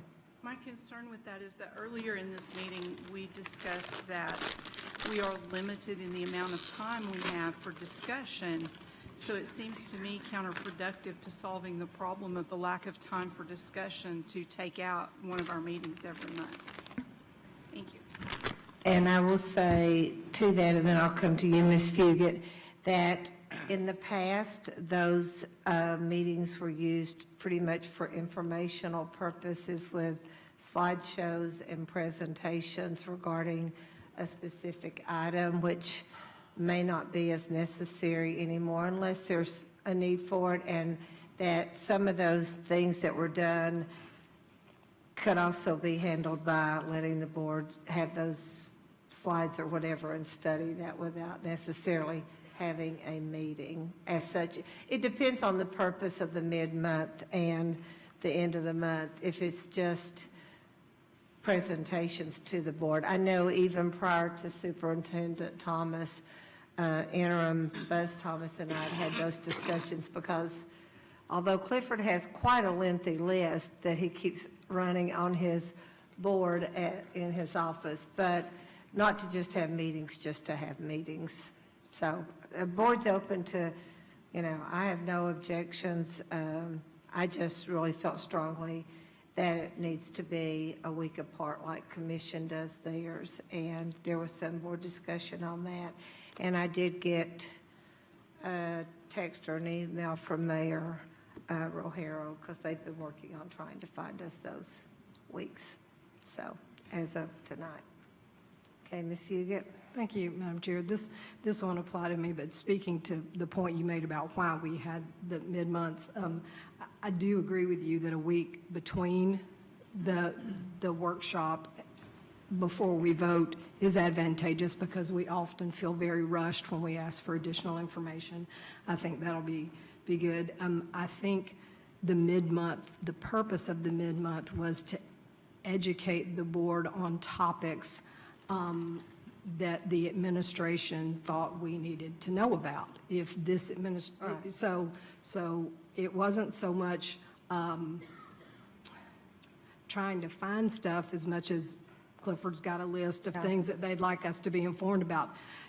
It doesn't matter. My only compromise situation that I have found in boards that I serve on is to put the placeholder on the calendar and then cancel if you don't need it. My fear is that if it's not on there, it would be harder to then schedule. But like I said, I won't be on here. That'll be Ms. Babb's concern. But that was why we had the mid-months, was to talk about how we're coming along with the ACT. The very questions that Mr. Norman asked, are we ever going to talk about those kind of things? That's what they were for. Well, thank you, and I would certainly be agreeable to that. I think some of the board was concerned about so if we had a placeholder, but tying up 3 different weeks, and I know for people like you that travel, it is very difficult, or like Ms. Dethridge. But to do the board's work, we really need a week in between, as I've sat on this board for 4 years, with the staff Absolutely. And the law department. So it might be that you don't do one monthly. Maybe Right. it's, Quarterly every other or- month, yeah. quarterly, you have a mid-month that is informational, just so you hold that place on the calendar. Thank you for your expertise and your experience. Comments there. Okay, Ms. Hill. I would support Ms. Fugett's recommendation. I have some concerns, much like Ms. Owens expressed, that it seems like our time together, because I love you all so much, is already so restricted. I personally appreciate the information meetings. I tend to be much better visually than I am other ways, and so to see these things is helpful to me. I do have, I can support that, but I do have concerns that we don't get behind the 8 ball by not getting the kind of information that we need presented to us in a timely fashion. And I know this isn't a popular idea, but I'm concerned also in regard to this about the amount of time that we spend on our retreat workshop too. Yeah. It seems like 4 years that we've been, we have walked away thinking, I wish we had more time to do da-da-da-da-da. And so the workshop the retreat gets shortened. If we knock out workshops arbitrarily, I'm just concerned about us staying as educated as we need to be. Okay, thank you. And I think also to speak to this point, there was some concern about, I was trying to think where I was going to go with that, but let me go on to Mr. McMillan and I'll come back to that. Mr. McMillan. Thank you, Madam Chair. I agree with what you were saying.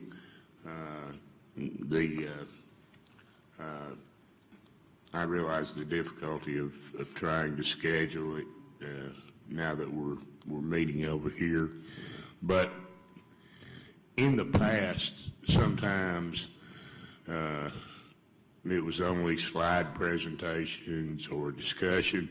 And to be quite honest about it, unless you were really interested in that particular thing, it wasn't that interesting to some of the board members. And these things had a tendency to go on we'd have like 2 of them on the agenda, and each of them would be something like 45 minutes to an hour or even more. So now if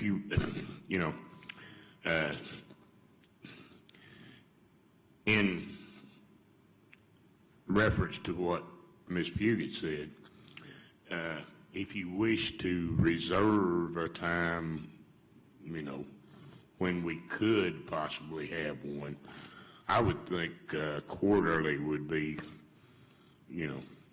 quite adequate. And then if there's no no need for it, why you don't have to do it. We can just go with what's presented here. Thank you. Okay. Mr. Norman, wait just a minute. I wanted to add some information, then I'll come to you. One of the things, this is a more complicated process than I thought when I first started trying to look at this, and part of this comes out of the fact that, according to the paper this morning, the mayor's full speed ahead on trying to move us out of the Andrew Johnson, so we're going to need a place to meet. We don't know where we're going. We need this room and the security that it entails. But also there's more like trying to stay off of the nights that commission meets, because that makes it hard on staff to have to do commission meeting and then come back over to our meeting. So it gets to be a very complicated process. And then Ms. Coatney has educated me on just the time frame that's involved between her gathering the information and how it goes back and forth, and she coordinates it with, I don't know how many people, everything that she has to coordinate it with, and the contracts and the items and all like that. It gets very complicated. So this gets us off of the holidays where we were compressing our meetings into Tuesday, Wednesday, which was horrible. It gives us and the staff a week in between, and it gives the people that do the behind-the-scenes work more time. Now, back to you, Mr. Norman. Thank you, Madam Chair. You can tell who the guys are that want to meet the least amount possible, probably.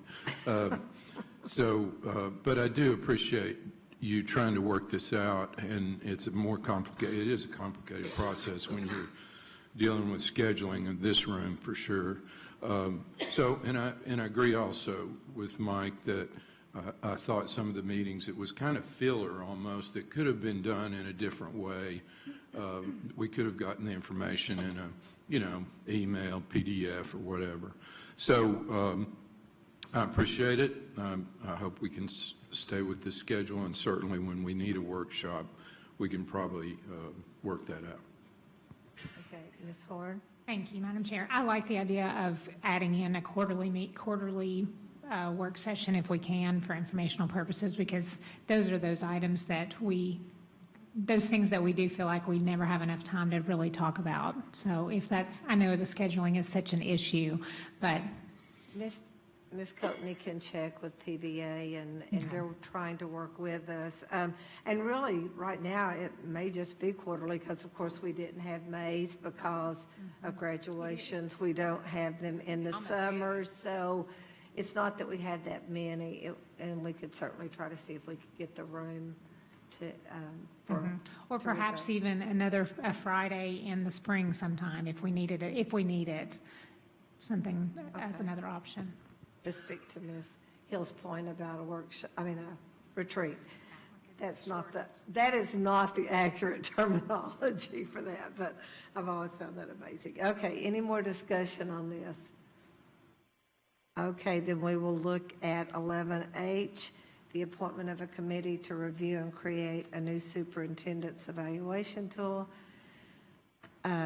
Discussion, and I can kind of tell you where we've come from with that, and Ms. Owen addressed it, I believe, at length in her evaluation of the superintendent. But for the public record, when we convened and Mr. McMillan appointed a committee to review the superintendent evaluation model that Ms. Hill and I served on along with Ms. Carson, we came up with what we thought was a good plan, a good first start, and then we didn't use it for several years. And when we decided to use it this year, it was not aligned with Ms. Fugit's work with the 3-year strategic plan. It was based on the old 5-year strategic plan. Part 1, by doing away with that, I felt like really took away some of the nuts and bolts for Knox County. And Part 2, which was good also, but it was a more generic. So I just feel like that if we can appoint a committee sooner than later and get an evaluation tool in place before next fall, it would be very advantageous for the board going forward to know what they're looking for, what we're measuring this superintendent on, and then also give him some idea of what he's being evaluated on. And all those points that Mr. Norman made tonight about, or the metrics are going to be very key. But right now, this evaluation tool has no metrics that relate to Knox County. So anyway, that's just my recommendation, and that's kind of where that came from, is that I feel like that we need to look at that, and the best time to do that would be this summer, and be ready to go with it in the fall. So anyway, so other discussion, I just wanted you to know the history behind that, and some of you had expressed concern. Ms. Fugit? I was just going to say I wholeheartedly support that. I think there needs to be a new evaluation tool that combines the best of what used to be, which is a little more narrative, where people could actually talk about work that they thought they do. My concern with this current evaluation was there are a lot of data points that I was supposed to answer, not data points even, like how does he lead his leadership team? How does a board member truly know that if you're about governance? We're not supposed to micromanage the school system. So I really do think that I wholeheartedly support you, because I think it's not fair to the superintendent, it's not fair to the board, it's not fair to the community to have things that don't align, and then to his direct reports who are going to be accountable for things that we hold him accountable for. So I say here, and the sooner the better. I think Ms. Fugit just volunteered. And I would, if you want me to, but I don't have to, but okay, I would be happy to. Okay. And you've had the joy of combining all those narrative essays into one document. So we were not short on narrative this time. I mean, we may have had a metric too, but I had a lot of comments to include, so. But I think there was a lot of narrative because the things that we were evaluating on, you couldn't really evaluate. So you had to write a lot about what you thought about, because I'm hoping if you had something more aligned, you wouldn't have to do as much narrative. That's my thought. Okay, Ms. Hill. I appreciate everything that's been said, and I totally agree.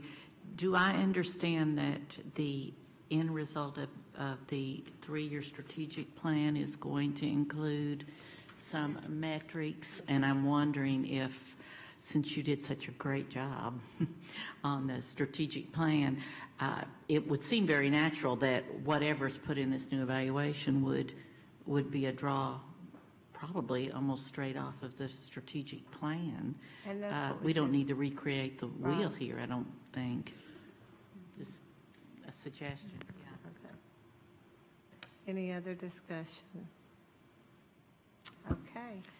Madam Chair, I was just going I'm to say. sorry, Ms. Dancer, No, that's okay. I yes. just put my light on. I do agree that Ms. Fugit would make a great person to work on this, since a member of the committee, since you worked on it, because I think we need to make sure we're dealing with the position. Exactly what we need out of the position, not the person, but the position. And since we have a strategic plan, it'd be a lot easier for us to do that and deal with what we expect the superintendent to do according to what's in that strategic plan and the data points and how we plan to achieve it in those 3-year periods. I'm not just saying that because I'm on board. I'm also dealing with this at my church. So I'm just saying that we have to just stay conscious of what it is we're trying to do. Okay, Ms. Owen, and I'll come to you, Ms. Roundtree. I think a lot of the narrative could be avoided if we laid out the rubric so that each of those scores more clearly defined exactly what we meant in each one. Yes. Because when we have 10 people putting a score in there, we have 10 ideas of what that sentence really means. And so I think, not that I have any love for the team rubric, but I think if it were created more like that. Yes. But better. I was going to say, do you not remember highlighting and how many meetings we sat through to figure out what the team rubric was actually saying, I've you know? blocked it out. But I think if we could be Unpack more it. clear about exactly what we meant in Yes. each one of those, I think that would go a long way. And we would know on the front end, and the superintendent would know on the front end, so that it would be more fair. Okay, thank you, Ms. Roundtree. Thank you, I Madam like- Chair. Let me just say, I like the word unpacked. I remember that Yes. well. So I think to save, this ties in with the strategic plan. So both the public and, the board having too many things to unpack with what all of the things mean in a rubric. One of the things that I would suggest for both the eval tool for the superintendent and for our strategic plan is that we be very thoughtful about what metric we actually select to put in there. I think given the numerous debacles with TN Ready, I would have concern about putting that metric in there without some sort of caveat to say, we acknowledge that the DOE has been unsuccessful in their implementation of this new assessment, and we accept that, but we're including it here for XYZ. Or we say, because of this, what metric we want to look at is, we would prefer to look at ACT. We would prefer to look at our reading benchmarks and our math benchmarks for, first grade, third grade, eighth grade, just to have some more reliable measures and metrics. I don't think it will serve the future board in our district if we put in metrics that we may not get accurate data and information for. So I think that's just something to keep in mind. Thank you.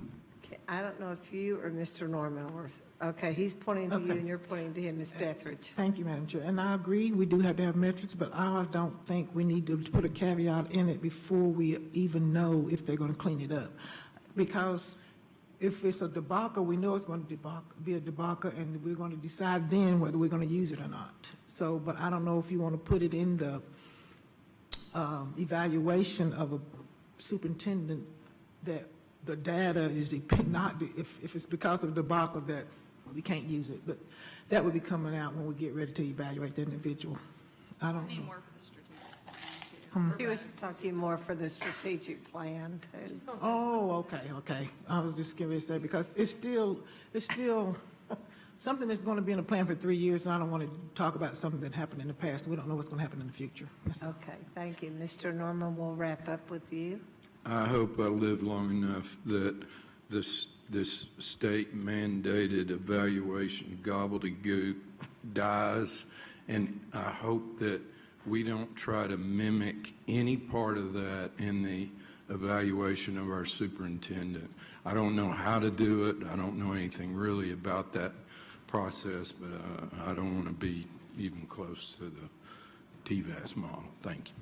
Okay, thank you. I think we have one item left before public forum, and so I need to pull it up. Ms. Courtney, do you have it? Yes. The item I, approve appropriation for additional revenue, and so I will turn to the superintendent to kind of brief us and tell us about that, and then we'll open it up to board discussion and questions. Thank you, Madam Chair and members of the board. In an attempt to be responsive to a lot of what we heard from the community a few weeks ago as we were working it through the budget process, and in response to the principal request, talked to principal at Green Elementary a couple of weeks ago, I guess, and Sarah Moore Green a couple of weeks ago. We wanted to make a change to, or recommend a change to the budget. What allows us to make this change is our May estimate is a little bit higher than what our April estimate was, in the amount of about $1.5 million.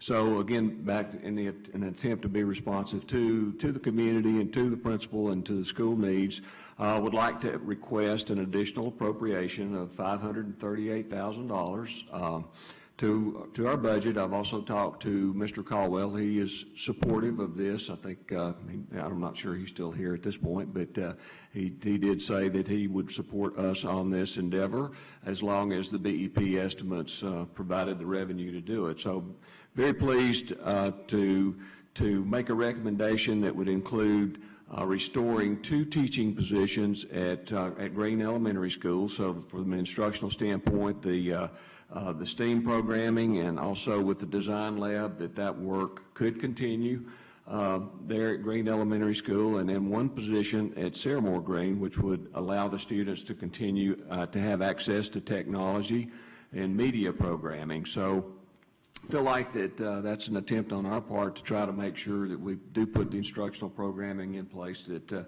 necessary to move those 2 schools forward.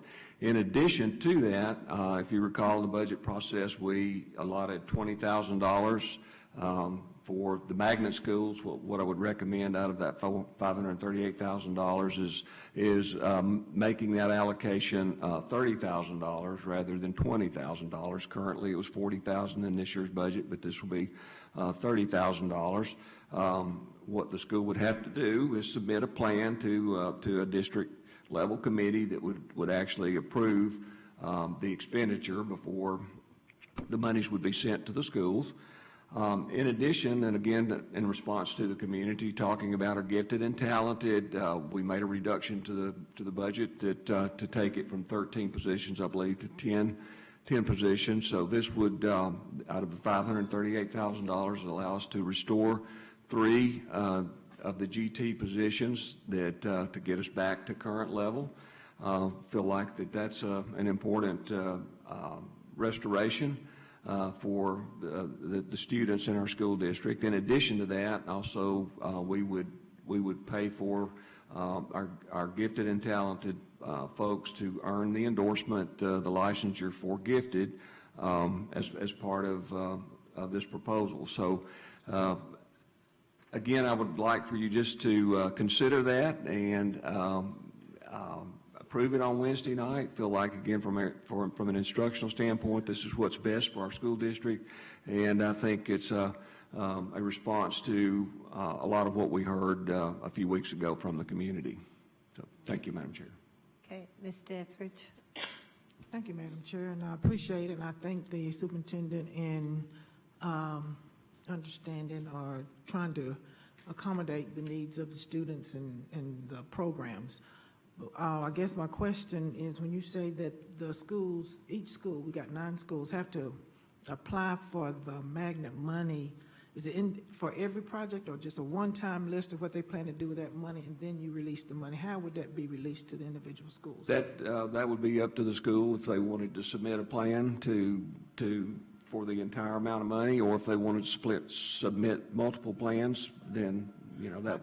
I just think somebody if I'm trying to keep up with somebody's $30,000 and they send me 5 different things at 5 different times, would be kind of consuming, I guess, for an individual, versus you tell me this is your money. Now you tell me exactly what you plan to do with that money, and I'm gonna hold you responsible for making sure you do these things. I guess those 2 different scenarios I'm thinking about. And this is probably not a lot different than what principals had to do with the Haslam money when they when they got that money. They submitted a plan to the central office to spend it. So we're not talking about a lot of schools. Fortunately, It would take time. I think we're talking about eight schools basically. So I feel like we can manage that. And let me say, in addition to what we're doing in terms of these restorations, because I talked about this a lot a few weeks ago, is reading and literacy. So at the same time we're doing this, we still will continue with the initiative that we talked about with reading and literacy, which was putting a reading facilitator at the 3 schools, along with dedicating 3 classified positions at each school to focus on reading and literacy, and trying to make sure that we're doing all the things that we can possibly do to improve reading and literacy. And so very proud that we can do both initiatives, actually, to the restoration and also focus on the literacy. So I do feel like it's, from what we talked about earlier, it's somewhat the best of both worlds, I think. So really pleased that you would even consider this and that we make this additional appropriation. Okay, thank you, because at the beginning of the meeting, they said it was coming out of fund balance. I'm glad it's an increase in BEP revenue. It is the increase in BEP revenue. Not fund balance. Not fund balance, so we would not make a designation. So it will actually be in the operating budget for next year. Okay, other discussion about this initiative? I see no lights, so I guess that's a good thing, Superintendent Thomas. So next, we go to public forum. Ms. Roundtree? Thank you, Madam Chair. Our first speaker is Reverend Butler.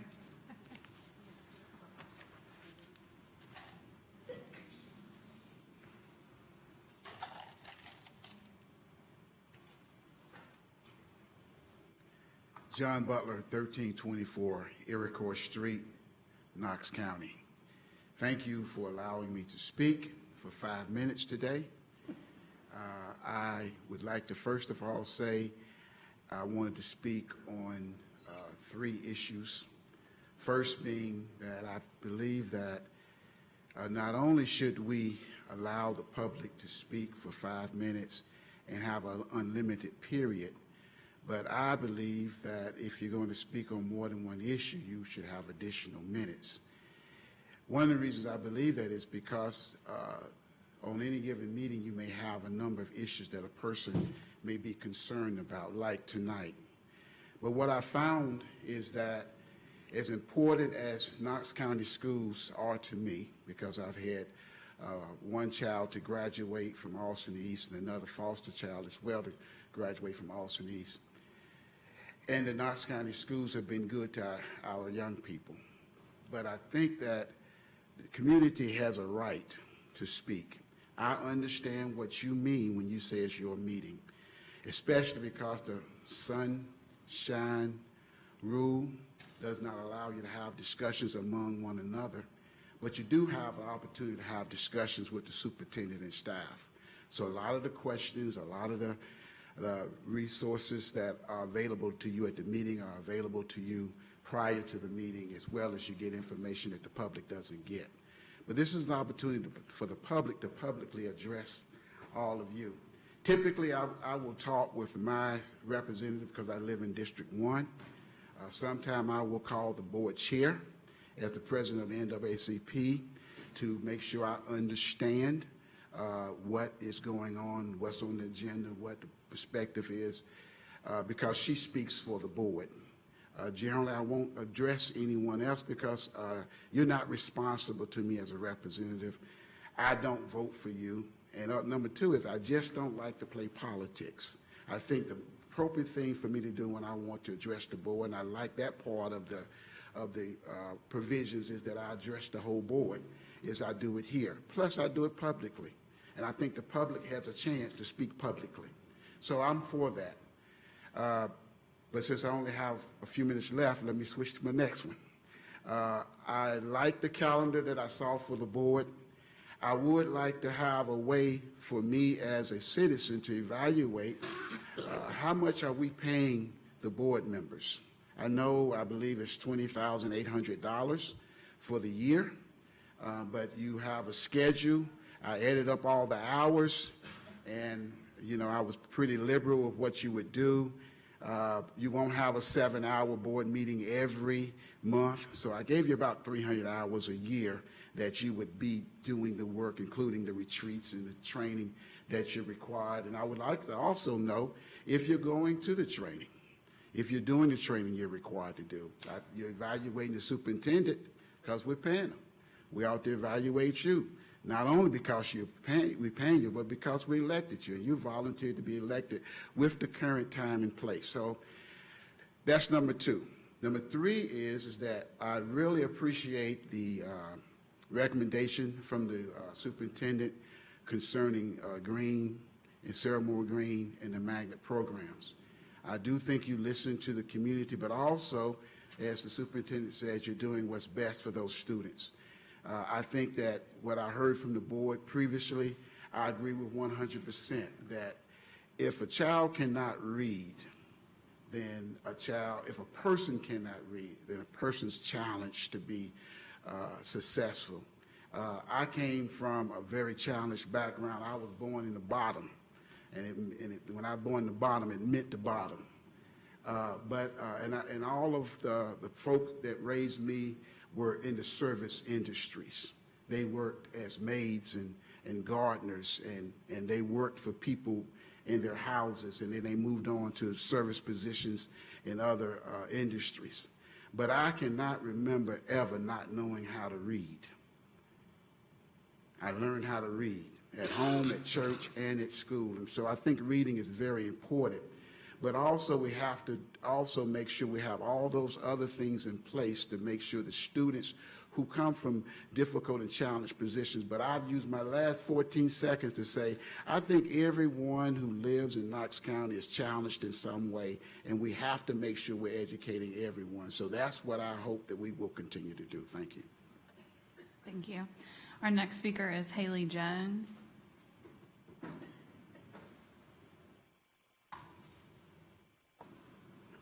Haley Jones, Knox County. I think I should start by thanking you. See, I'm the proud daughter of a United States Navy corpsman, and while my father is one of the greatest men I know, our politics tend to run more perpendicular these days than they do parallel. So I should thank you because you've given us some common ground.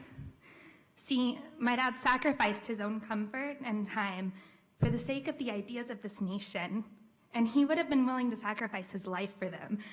These ideals include the principle that all men are created equal, and in fact, all voices are created equal, that each person should have the opportunity to be heard by a representative government and not at the expense of his fellow American. My father sacrificed for these ideals, and tonight I am asking you to continue to be willing to sacrifice your time and comfort for these same values, with the good news that nobody will ask you to risk your life for them. I'm here to ask you not to limit the public forum to 1 hour and to cap the time of individual comments at 3 minutes. I had the chance to speak with you in March about false narratives. You'll remember this was when I was emphasizing to you the critical importance of full funding of magnet programming. Anyway, false narratives are stories that we tell ourselves or we hear or we inherit from society or previous generations that are not true. They're narratives that are false, right? I need you to know that a false narrative that I hear often when I share with others that I get to teach on the east side of our county is this lie that parents and community members on my side of town aren't invested in the education of our children. Well, I've known that this is not true since I started spending any time at all in East Knoxville. And I'm so excited for you that you have also had the opportunity to bear witness to the ferocity with which our parents and community members will advocate for our kids. Thank God we can put that to rest, right? Because if you don't know, now you know that the East Side shows up for our kids. I hope you want us to. And so with that in mind, even though you shared that these changes have been in the works for some time, I can't help but think that this measure to limit speaking time to 3 minutes, to cap the public forum at an hour, is a response to the discussion surrounding the budgetary concerns over the past 2 months. I need you to know that from my perspective and from those who share it, this action feels punitive.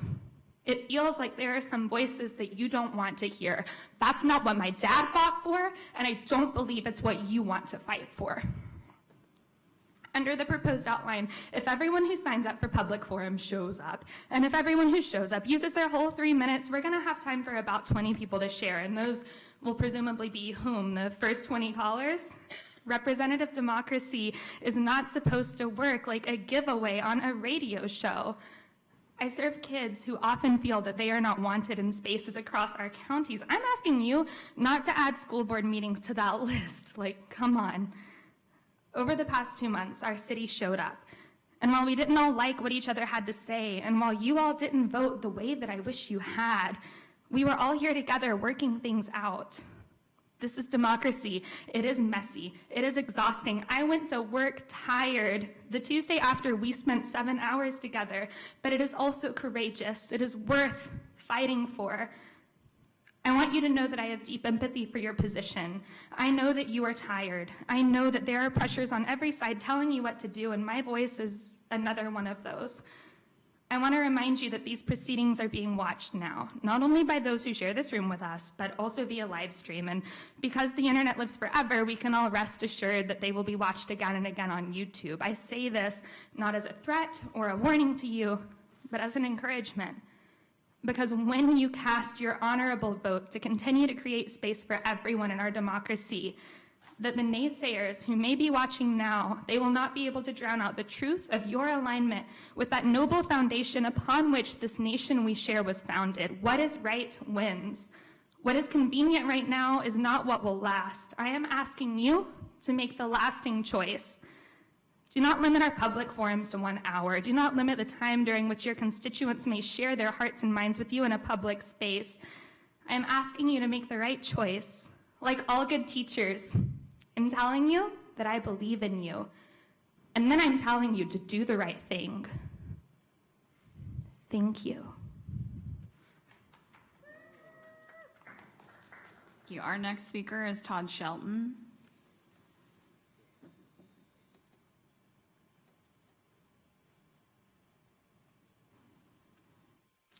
Todd Shelton, 3111 Foster Lane, District 9. Thanks for listening tonight and for being here. And I think the opening statement about our high school graduates, well, our congratulations goes out to them, especially considering the textbooks they have. So, I attended the policy workshop with a couple of other Stop School Pushout people. Our main interest was the J191 discipline policy, which we've been really anxious to get passed. A lot of work went into that, and we were fortunate enough to be able to sit in on some of the committees that help fashion that. And we actually, of course, would like even more flexibility that's in those policies, and we'll be asking for that in the future. But this is a big improvement, so we will hope that you will. We liked the version that was presented in April. It was just fine with us. I hear some of our allied folks say that it's okay the way it is now too, with a few changes. So we would hope that you would get this approved and on the books. The public forum, I have to say that I'm still on a buzz from April because of that public forum on the 11th and on the 30th. And I'm old enough to have been in a lot of public forums and meetings, and to hear people speak up the way they spoke, the public spoke up, to see the diversity that came on the 11th and that came back on the 30th. Diversity in race, diversity in income, diversity in gender, professionals, teachers, young adults who are in college, students that are currently in the high school. To see this and to see the information that was shared. I'm sorry to hear that some people felt like it became repetitive. I didn't feel that way at all. It seemed like every speaker brought something new, another perspective. I was impressed.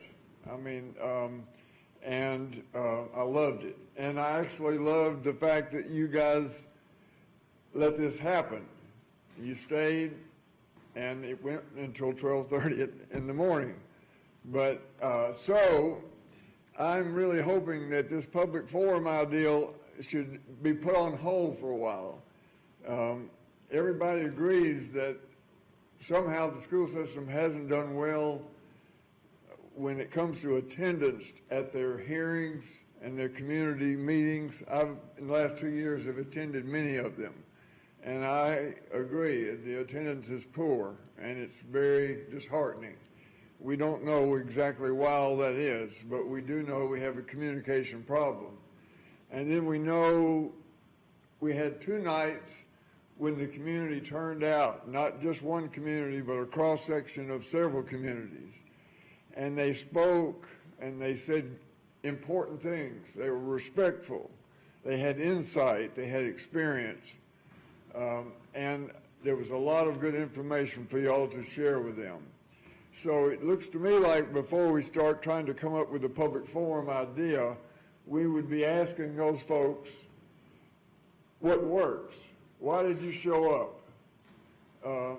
Is there something we can do to make our meetings in the community, which we should have more of, and more hearings, is there something we can do to make that more inviting?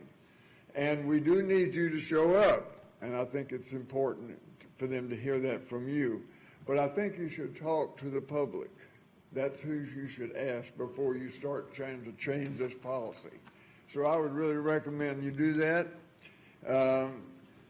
And I think that's all I've got to say. Thank y'all. Thank you. Our last speaker is Shay Boswell.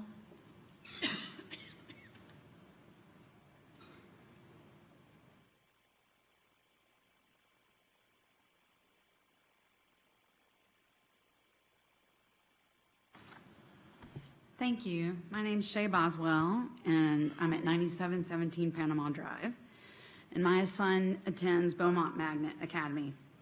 I'm speaking today again to advocate for magnet programs.